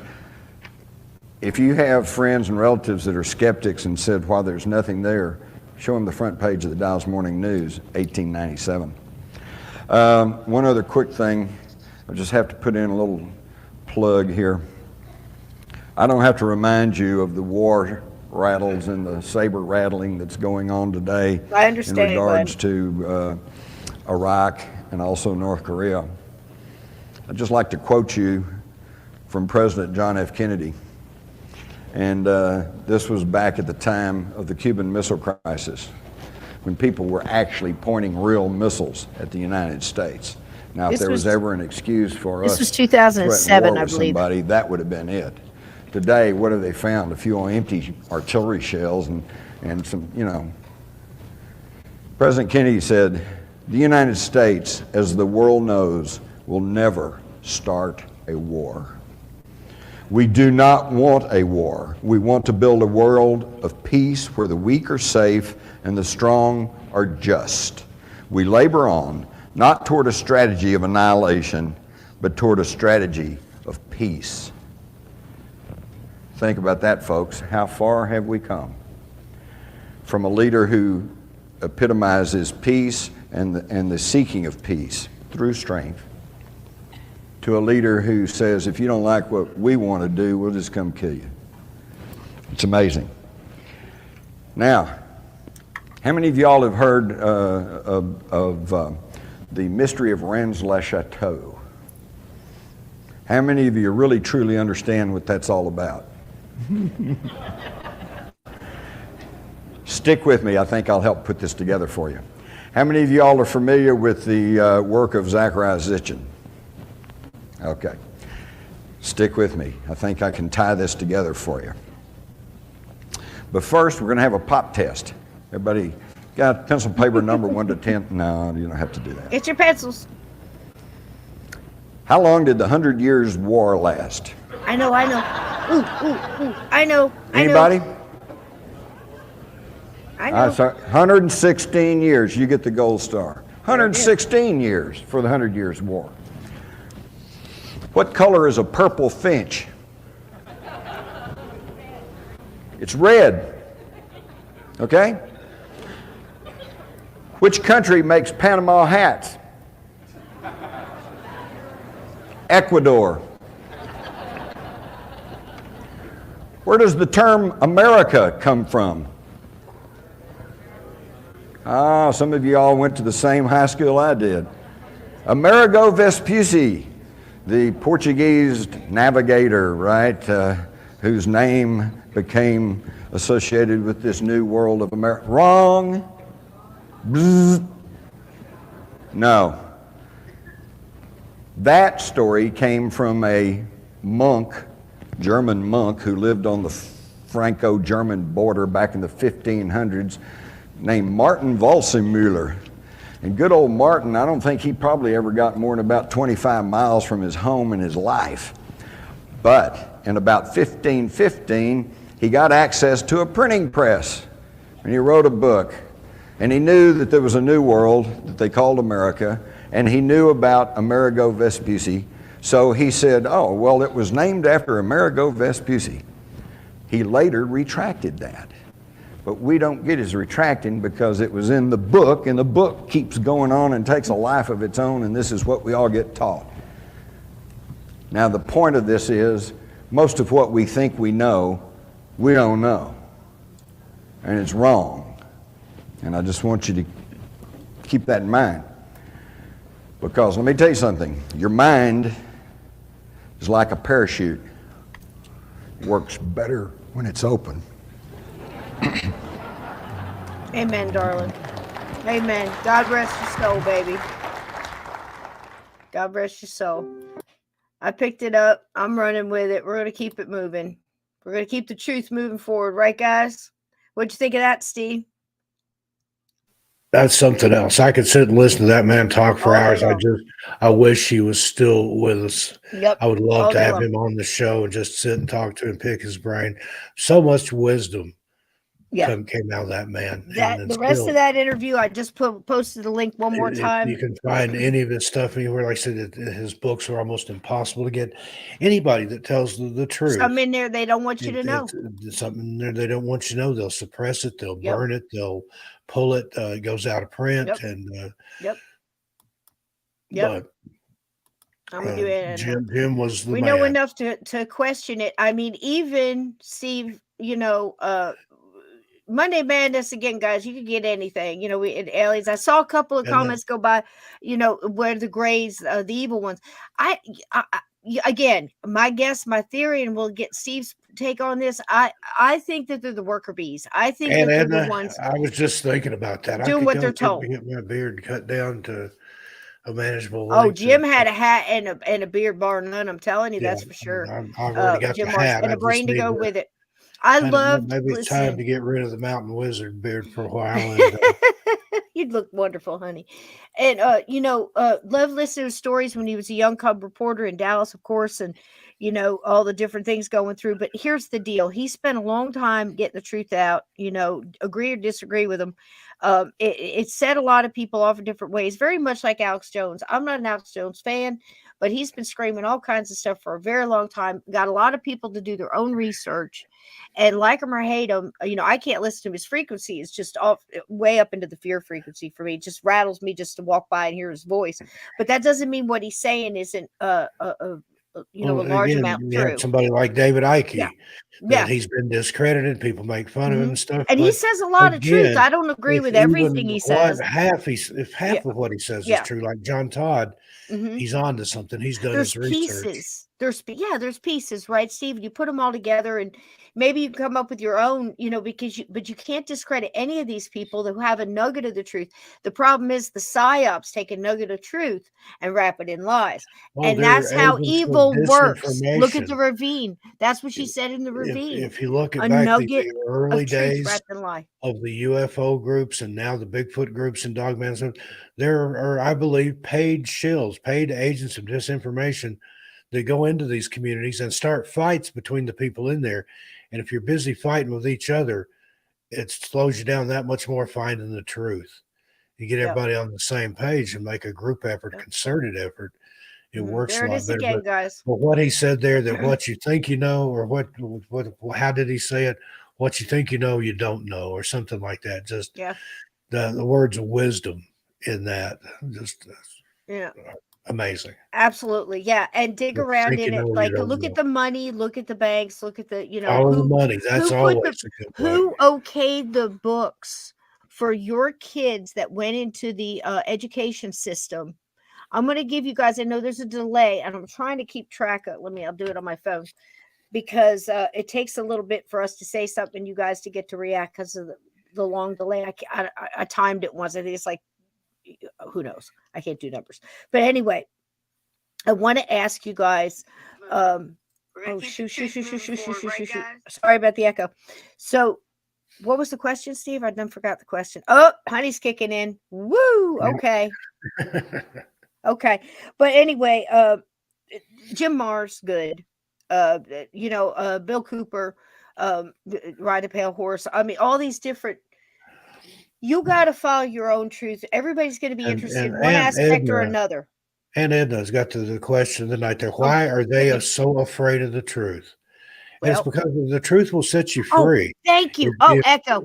If you knew the scams that have been perpetrated on you, that are still being perpetrated on you. And I'm talking about a lot, not just stuff that's happened here in the last couple of years, but since some of them are Vixendo. I think it started with the Kennedy in that era.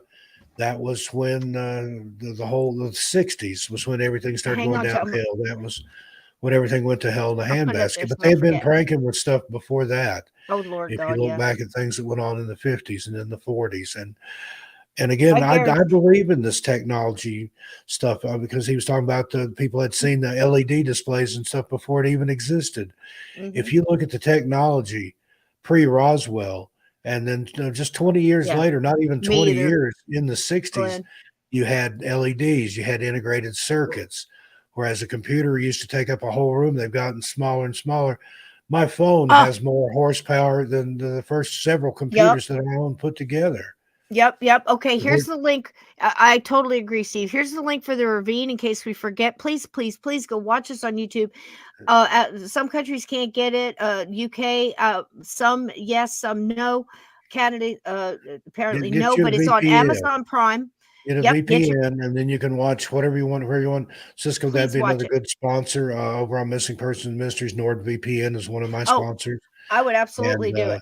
It's not, I mean, it's not real expensive, but it's not cheap, but it's worth it, because then you can you can make yourself look like you're coming from anywhere in the country. You can watch things that you're told you can't see here or wherever you are. I have to answer this question before I forget. Who pays for the school? Well, it's not the schools. We pay for the schools, and don't forget that. Unless it's a private school and you're paying that way too. But it was the people who okayed the curriculum, the books, hired the people to print the books, okay, who was within the family and chose what truth was going to be hidden from your kids and what history they were going to teach. And it was the Rothschilds. Here you have one of those three-letter agencies that are famous for monkey shines and shenanigans. Look at some of the stuff the NEA, the National Education Association. Shit, I know, folks. I'm telling you. They've got me on a short leash. I swear to God, I am going to make, when I can get some time, I'm going to go ahead and save all the socks that lost their mates in the mystical, magical laundry system of mine, where all socks go to die or whatever. Remember that little meme that was Match.com? It was a sock on the computer at Match.com. He was looking at socks. That was funny. That was funny. I've got some more funny stuff for you too, because I figure this, as all the stuff we've talked about tonight, trying to spell out names and stuff to get it on. But I have to say again, the ravine. It's on Tubi. Try this, guys. I don't know what the rules are. I don't know what it is, copyrights and what they'll let you see and what they won't let you see. I don't know why some people can get some stuff on YouTube and some people can't. I know it has something to do with copyright and other stuff. Certain areas. If Tubi works, there it is. Uncommon is founded on Tubi. It's highly, this is what we're talking about. Everything we're talking about tonight. We're talking about nuggets of truth wrapped in lies. Well, this is what they do to throw you off and make you think things are a conspiracy, is they wear a tinfoil hat and make everybody think you're foolish for telling people that, UFOs landed in 1897 in Aurora, Texas, highly documented witnesses far and wide, Steve, across counties, reporting the same thing and told they're liars. And they're still doing it. Still doing it today. So, dig, spread the word, also in the ravine, she said, sorry, the honey's kicking in. She said about the nugget of truth wrapped in lies. And that's how the evil influencers get you too. Because when you're at that crossroad, it's like the little angel, the devil sitting on your shoulder. It really is. I mean, it's funny how some stuff we think is made up stuff, and it turns out to be very close to the truth. But we're looking at some stuff, on you. Working on you. Whistleblowers, there's stuff there. The Karen Silkwood's, they don't hang around too long. Yeah. The worst thing anybody can do is all the natural doctors to go into hiding, because then they disappear or they perish under mysterious circumstances. And many other. You have to stay out in the open and keep talking about it, because that way it would be too obvious if they took you out. But a lot of the Danny Casaleros, the Karen Silkwoods, all these different whistleblowers. And Blue is right if too, they didn't stay public, they disappeared. Operation Mockingbird and everything that's involved with that, but Operation Mockingbird stemmed out of Operation Bluebird, and that's who hatched that egg, and dig into that one and see. I mean, it's amazing. It keeps going. And apparently, Steve, you're very familiar with so yeah, go ahead, keep the truth going is what I'm saying. There is some good links to a lot of truth, and you got to be your own filter. And you're going to be interested in what you're interested in. Some people are going to dig on JFK, and that's going to be the thing for them that convinces them. Some people, it's going to be 2 planes, 4 buildings without any plane parts. That was another Jim Mars, where there's interviews in there on that. The Morrow building, the whole, and I know so much the deep stuff on that. And I mean, it's amazing. And that's another reason I do this what they've podcast. foisted on the people. Yeah. And the majority of people are just willing to believe the status quo. Well, they said it on CNN. It must be true. Right. No. Right. And the Right. biggest eye opener for me was when I spent a year in Southeast Asia. I would watch American news feed. That's true. Then I would watch the news feed from is. over there, from Japan or Australia. Totally different than what America was reporting. And if you want the truth, get some outside of the country papers, right, guys? Outside of America, totally different front pages than we got here. There's an agenda. There's a spin that they put on things. And I'm not talking left and right. That's just two wings of the same bird to me. That's just a separation. That's distraction. Divide and conquer. And even John Todd back in the 70s talked about when there's some big fight, there's some bill that they're trying to pass through the House or Congress or the Senate or whatever. He said that's not the one to pay attention to. It's to look and see what they're adding to other stuff. They will get a bill that everybody loves, and then they'll tack on a bunch of stuff so that the bill passes, but there's all this stuff you didn't see, or they're hiding something from you. Always be aware. hiding. Like Sysco said, Hidden do your agenda. own research. Look into things. Look up Agenda 21. Look up the Georgia Guidestones. It's It got blasted. Yeah, somebody took that out. But I want you to understand what was on them and what it stood for. You'll understand why somebody took it out. Highly researched by people wiser than I, that with toys much deeper than I could ever dive, my friend, have told me that the same thing that hit the Georgia Guidestone was the same thing that took a face off a brick building not too much longer, not too far apart. And exactly the same thing that has done multiple other things. And I'm telling you, I don't think it's aliens. But let's just leave that right there. Let's just put that down. If it's CNN or if it's Fox News or whatever, your dog sniffing another dog's butt gets more honest information than you get from any mainstream news source. I'm going to tell you, the same people that did the propaganda in a large conflict that we look back at and call it number 2, which is pretty apropos if you think about it, are the same people that's feeding it, shoving it down your throats now. Wake the hell up. And look up Wonderland Studios. It was in Laurel Canyon. Oh my God, yeah.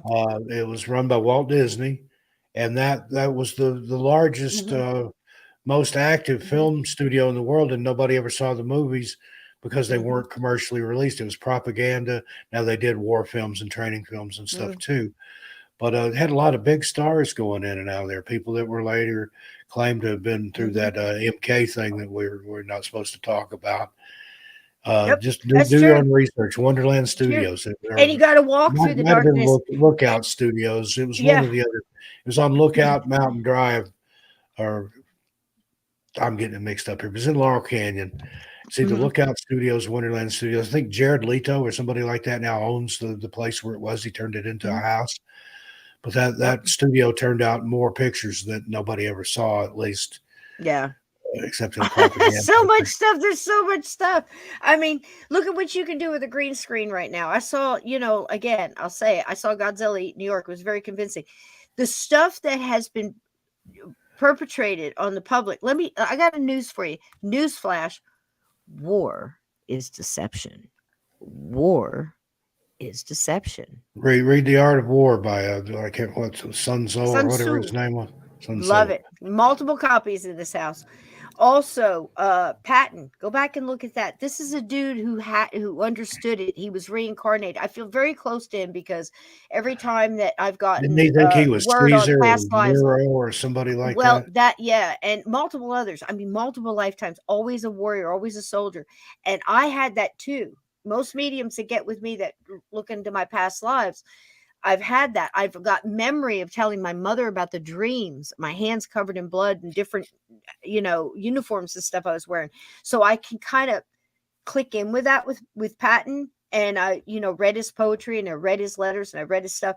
So, I mean, it's just, again, he had it then. And I believe they killed him as well.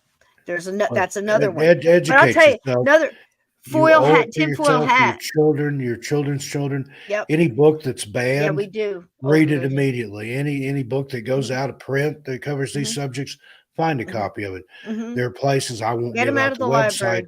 but there are places online where you can find digitized copies of forbidden and on taboo eBay. text. It's out there. It is. It absolutely is. But I'll tell you, I have some books tonight, Steve, and I highly recommend the reading. Now, I was looking back. I always try to look for Steve because Steve is, say the word, because I always say the prescription. I always say ephedra, which is a prescription for something. I think it's blood pressure or big toes or waking up in the morning, going to sleep at night. One of those things that are run across the nation that you need prescriptions for. What is the word for collecting covers, papers? Ephemera. I can't say that word. Say it again one more time. Ephemera. So it comes out ephedra for me. That's It's clippings or pamphlets or paper goods, like it can be postcards. That's a pretty form neat. of ephemera. But it's cool. It has such an effect. That sort of thing. All of this, again, this is, I was joking with somebody else who was saying, this is psyop, this is psyop. And I'm like, look, dude, focus. A Campbell's soup label is a psyop. It's the chosen the font. I mean, they've got people that dig just the for colors. the font, the colors, the if wording. You look at the fast food restaurants, the colors that they never designed to make you hungry. That's something else you don't realize, like when you go into Las Vegas Casino, those places are just one big psyop, one big mind F. Oh my God, yeah. They all have a custom scent that was designed just for that casino. Oh, it's for energy? You could blindfold me and put me in a casino, and I would tell you which casino it is, or I could at one time. Speed? You look at the carpet. The carpet is designed not to lead you out of the place, but deeper into the gaming area. The gaming area will be in places where there's no windows. You won't see a clock in a casino. They want you in there to gamble. You don't care if it's day or night. That's why they come around. They'll bring you a drink. True. You can even sit and eat at the slot machines. I've seen people sit and eat hamburgers while they're pumping fistfuls of 20s into literally one-armed bandit. The house always wins. There are ways to beat the house, but the trick is to quit while you're ahead. Play with the house's money if you can. I used to sign up for those loyalty cards. They like the golden, or not the Golden Nugget, the Gold Coast off-strip casino, kind of a locals casino. They'd send me $20 a month on my card to go in and play with, and you had to spend that. But there was times that I went in there with that 20 that they gave me, and I'd walk out with a couple $100, the casino's money. They counted on you throwing good money after bad, and you can't chase your losses. There's secrets. When I left Las Vegas, I was in the double digits up. And another thing, if you win, quit. Spend that money. Buy something tangible. My first iPad I bought with casino winnings. My first big screen TV I bought with money where I hit good at the casino. Just sounds like a song. You do it smart. That could be a country song. What's that?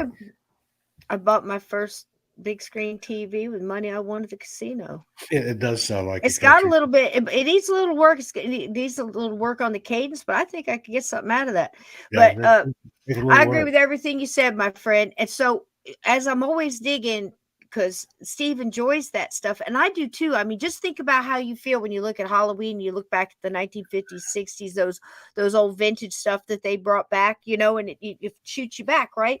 So I was looking on my social media, and I'm always for any meme or picture or cat thing, dog thing, whatever, that's just cute, makes you laugh right out loud. So I started seeing these pictures, and at first you look at it, and it looks like it shoots you back to your childhood, because everybody had little golden books. Everybody, well, if you're lucky enough, I guess. Big little books, classics illustrated. Big little books. Nancy Drew, the Hardy Boys. I mean, go back, I remember going to the grocery store, and they always had that spinner that had the little golden book. So you can see pictures of that, and it takes you right back. And that's the power of saying the word again. Claire pointed out there, she says lollies at a checkout. Yeah, when you're checking out, there's candy there. They call those impulse items. Yes. You're standing there. That's why they put the National Enquirer and People Magazine and stuff there. You're standing in line. The cover that catches your eye. You want to read it, and you could either sneak read it, and then you feel guilty and you end up buying it. Yep. And this was big. Same with the layout of a grocery store.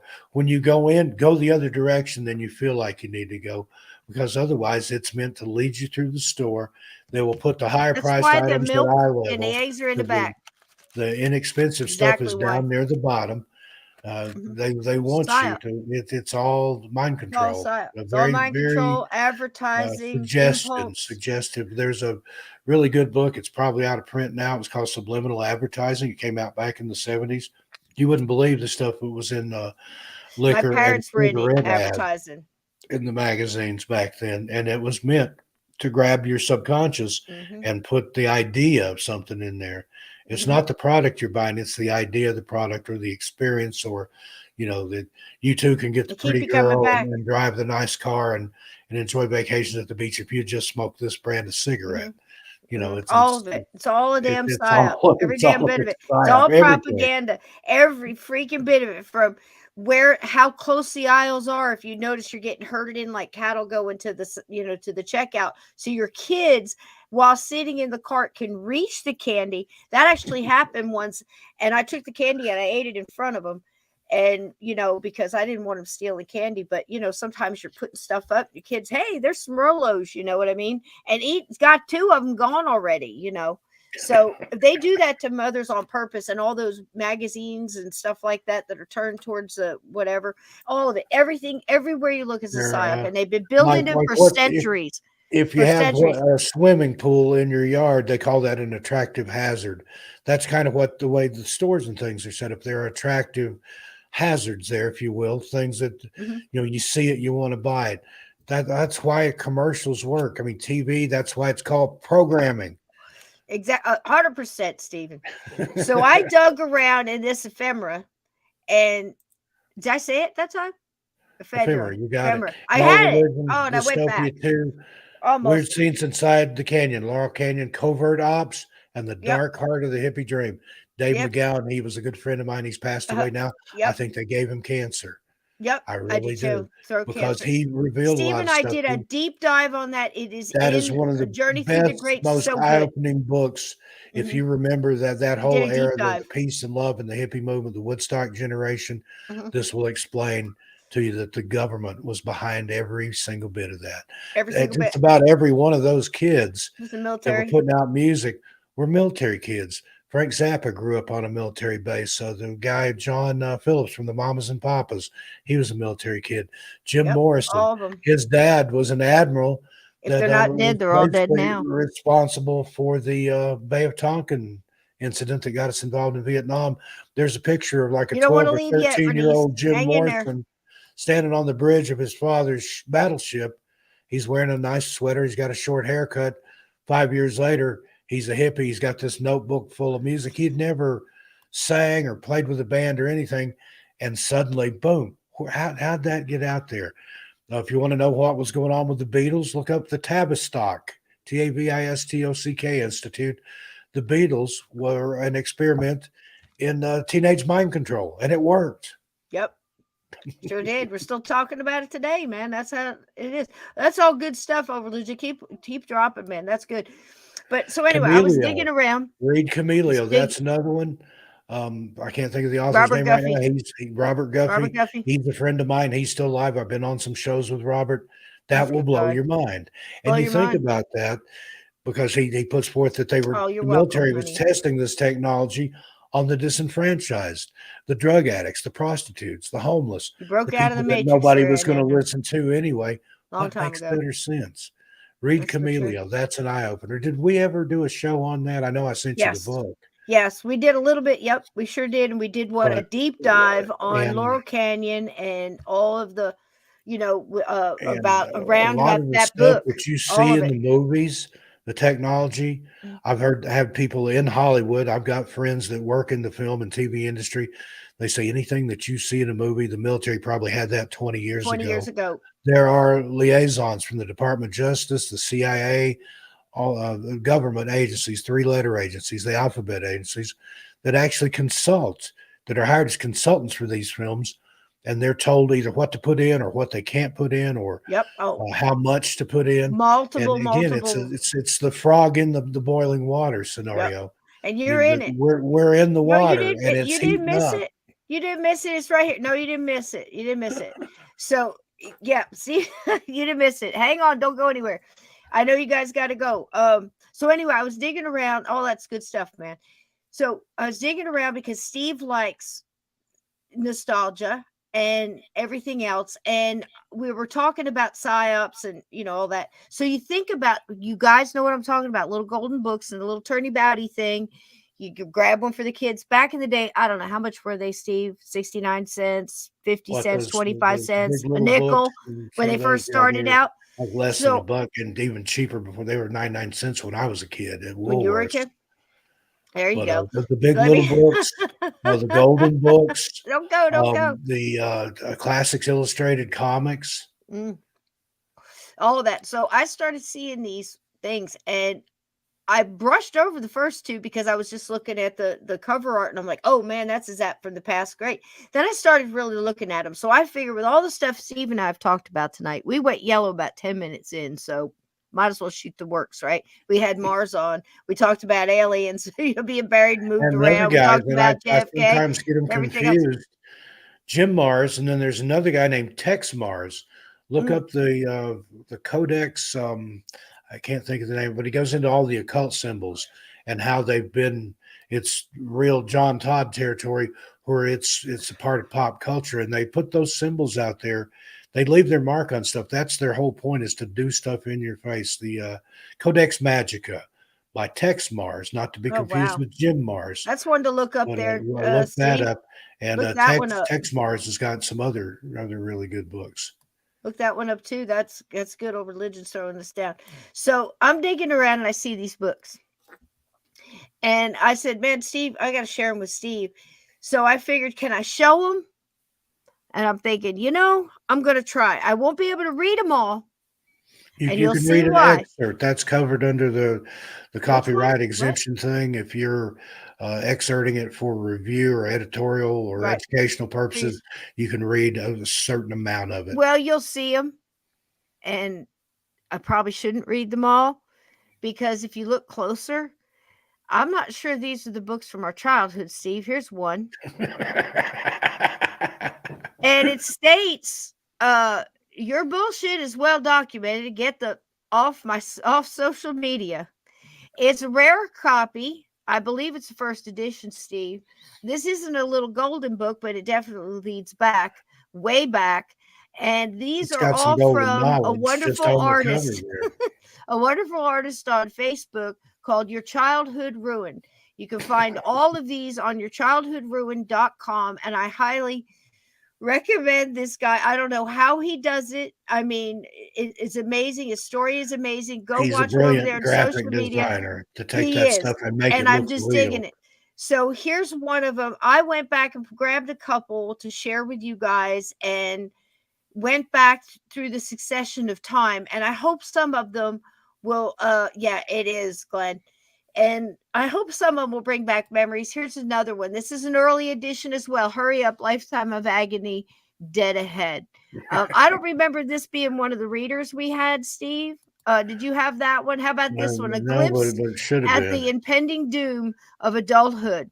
We know how that feels, right? Yeah, absolutely. That's the because if we knew what was coming when you were a child and when you had hopes and dreams. I mean, even I'm sure Charles Manson or people like that, they had dreams and aspirations and stuff as a toddler, and then somewhere along the way, life was ruined for us. Look at how that was strung. And I feel sorry for kids today. Yeah, I do too. They don't have any idea what it was like to when you played outside and when you rode bikes, and I know when if you were lucky, you got to watch a couple hours of TV before dinner.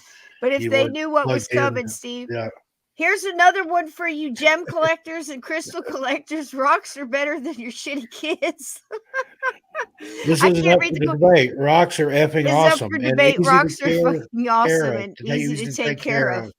Yeah, there you go. Rock. I've got a little thing on this slide thing that you guys can't see, and it covers up part of it. So appreciate that, Steve. If you could read the stuff. Here's another one.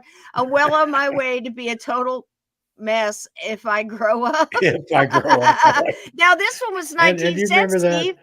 There was always that one kid in kindergarten that couldn't button his sweater up right. And I've done it accidentally. I did it today. I was buttoning mine up to go outside, and I thought, wait, something's wrong. I look like that kid right there. Throw it up there. Your childhood. Yep, your childhood ruined his You hilarious got to football line fan. the top button up and then work your way down, Yep, or you yep. end up God like that bless kid. him. Look at that face and big eyes. You Or know, remember the just the kid with best. the Here's dummy one. mittens?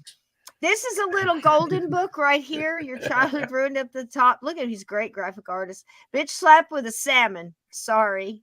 Look at that. I remember that cover. Remember the This is one of the ones that got mittens?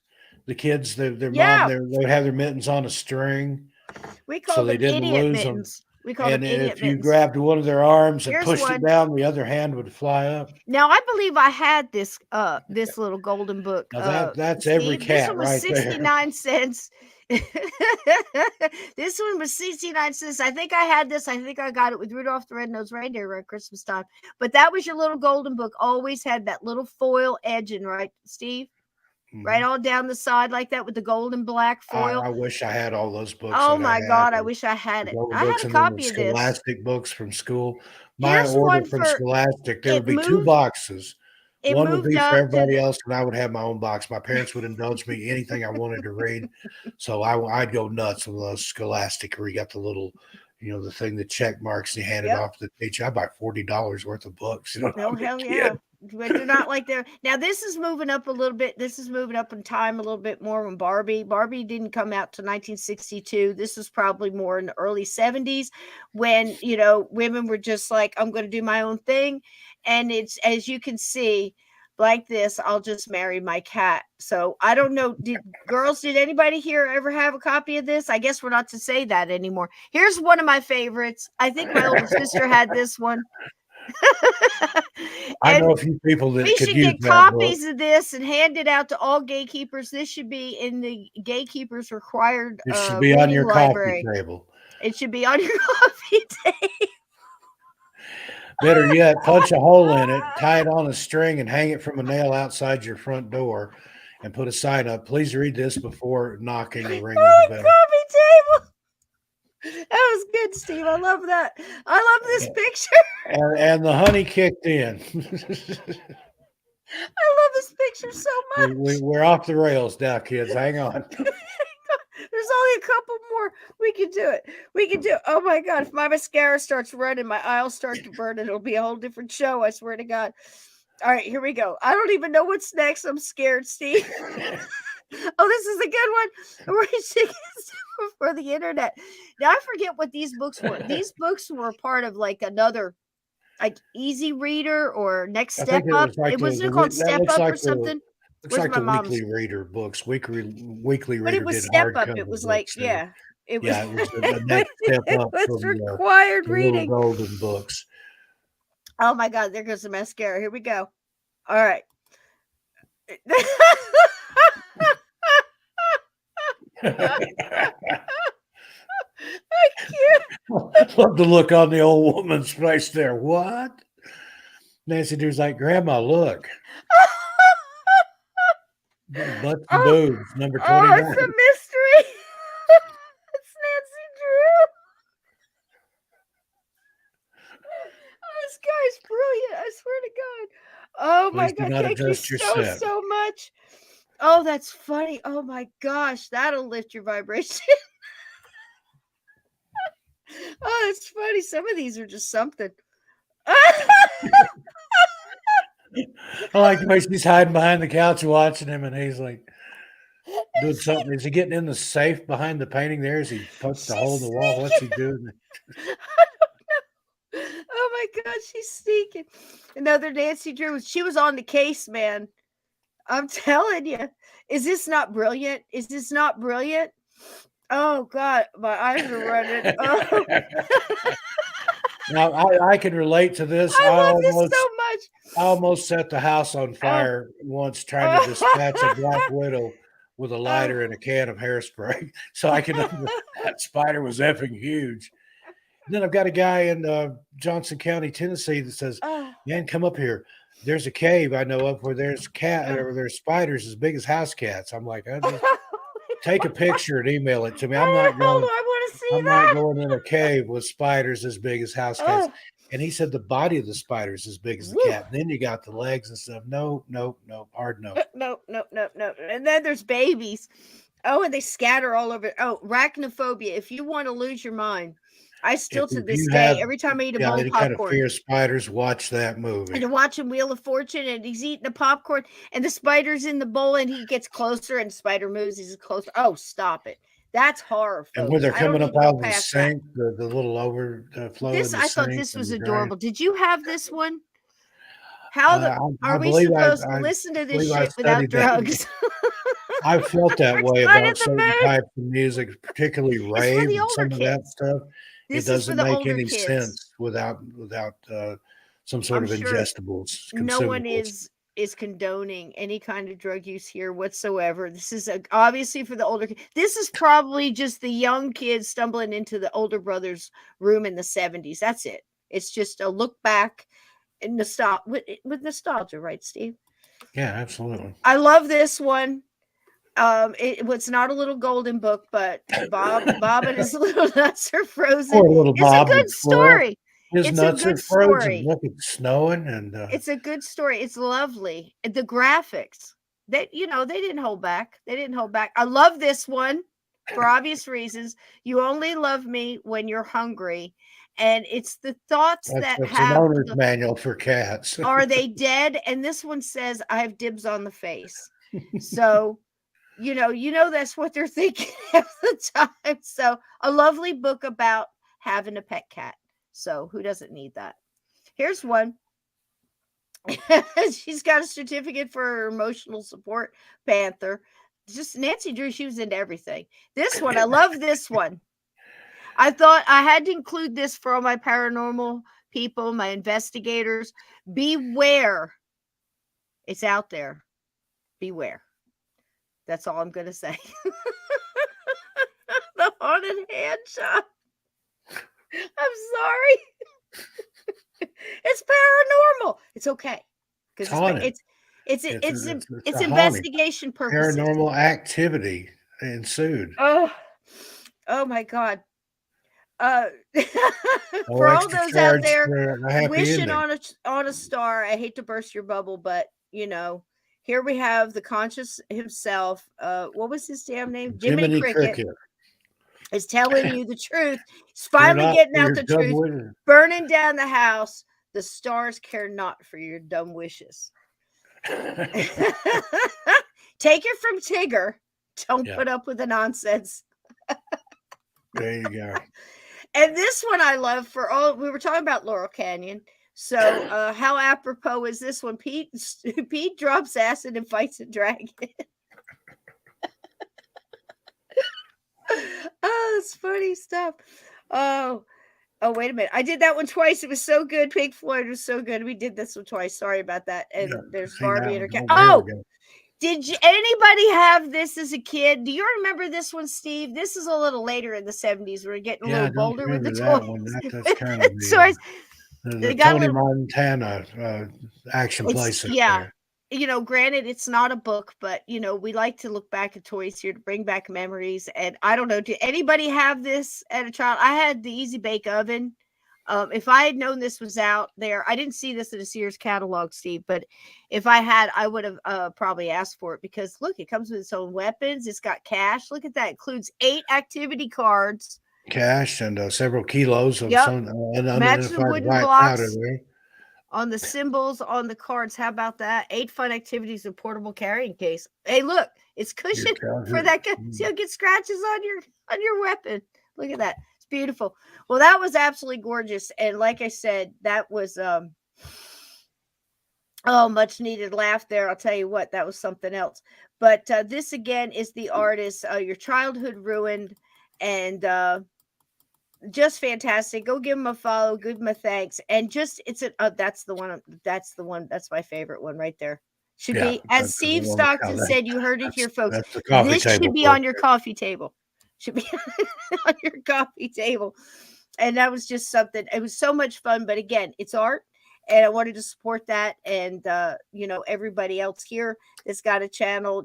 How do you bring your creative? Because if you're a light bearer and a light worker, you're more than likely creative, and you've got more than one iron in the fire. And here comes Pancakes.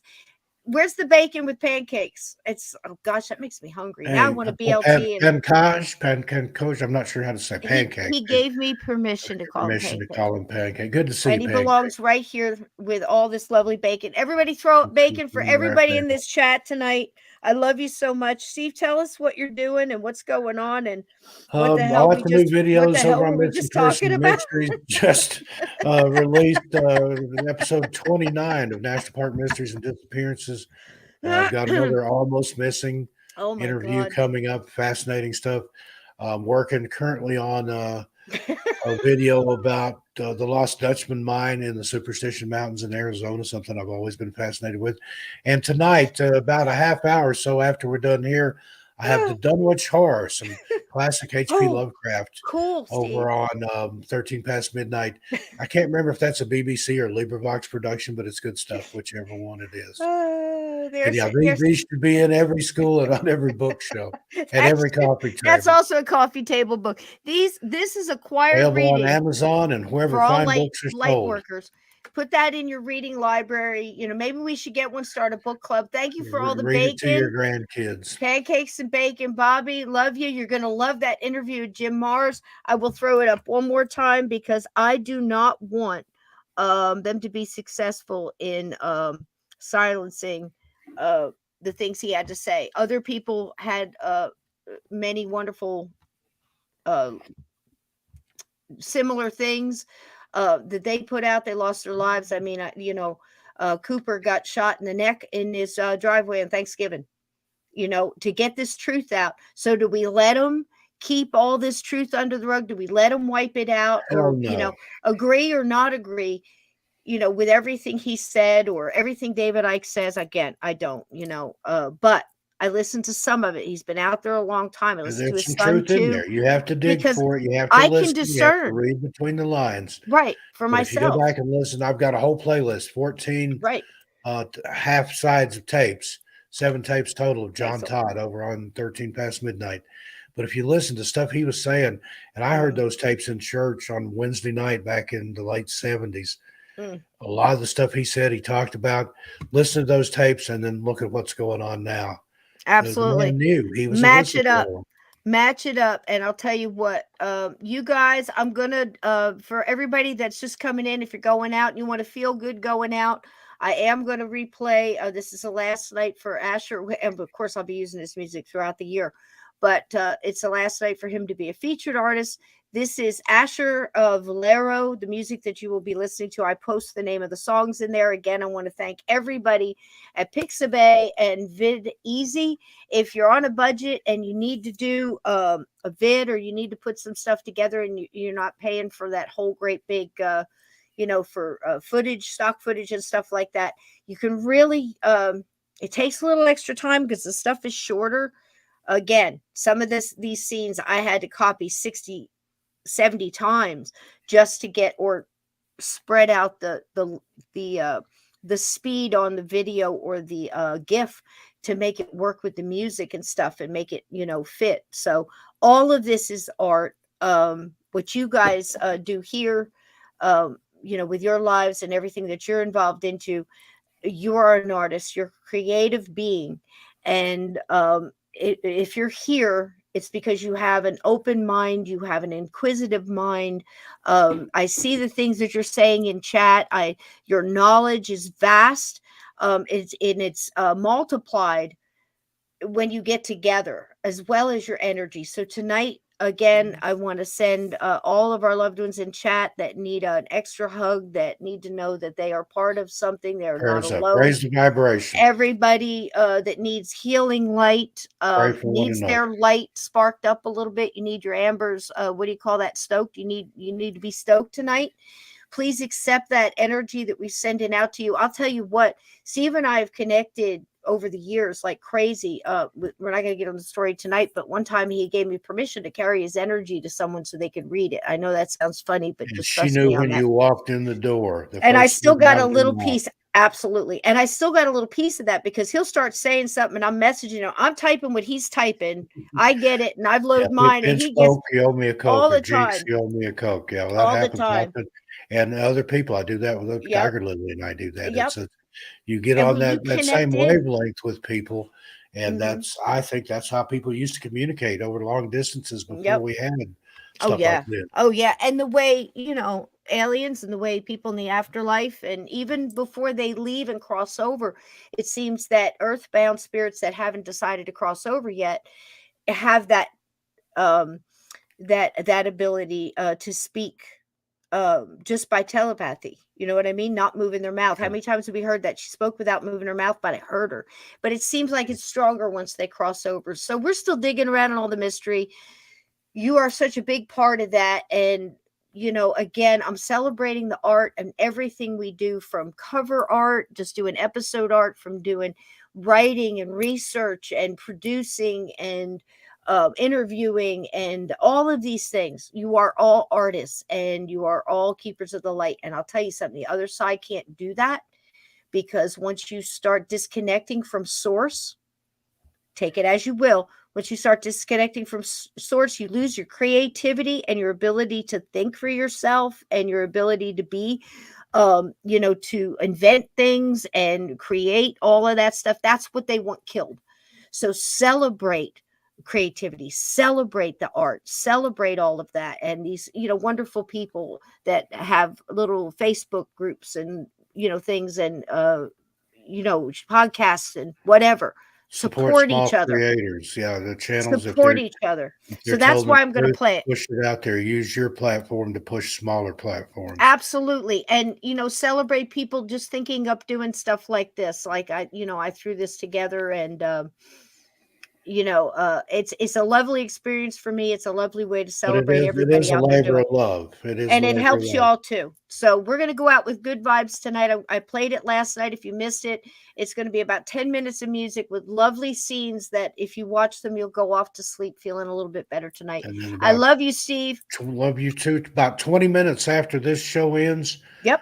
13 past midnight to Dunwich Horror. Some creepy Lovecraft Get over there and get in that to chat. sleep by. I'll see you in the chat. I'm going to go eat something and turn my heat back on. It's getting cold in here. Yeah, I'm getting cold hands. Good night. Thanks for the Love, laughs. lights, I love peace, you, and man. chicken grease to everybody. Make cornbread, not war. I'll see you a little further on down the trip.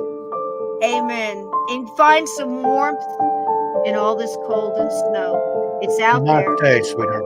Good night, sweetie. Love you. Love you too.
you.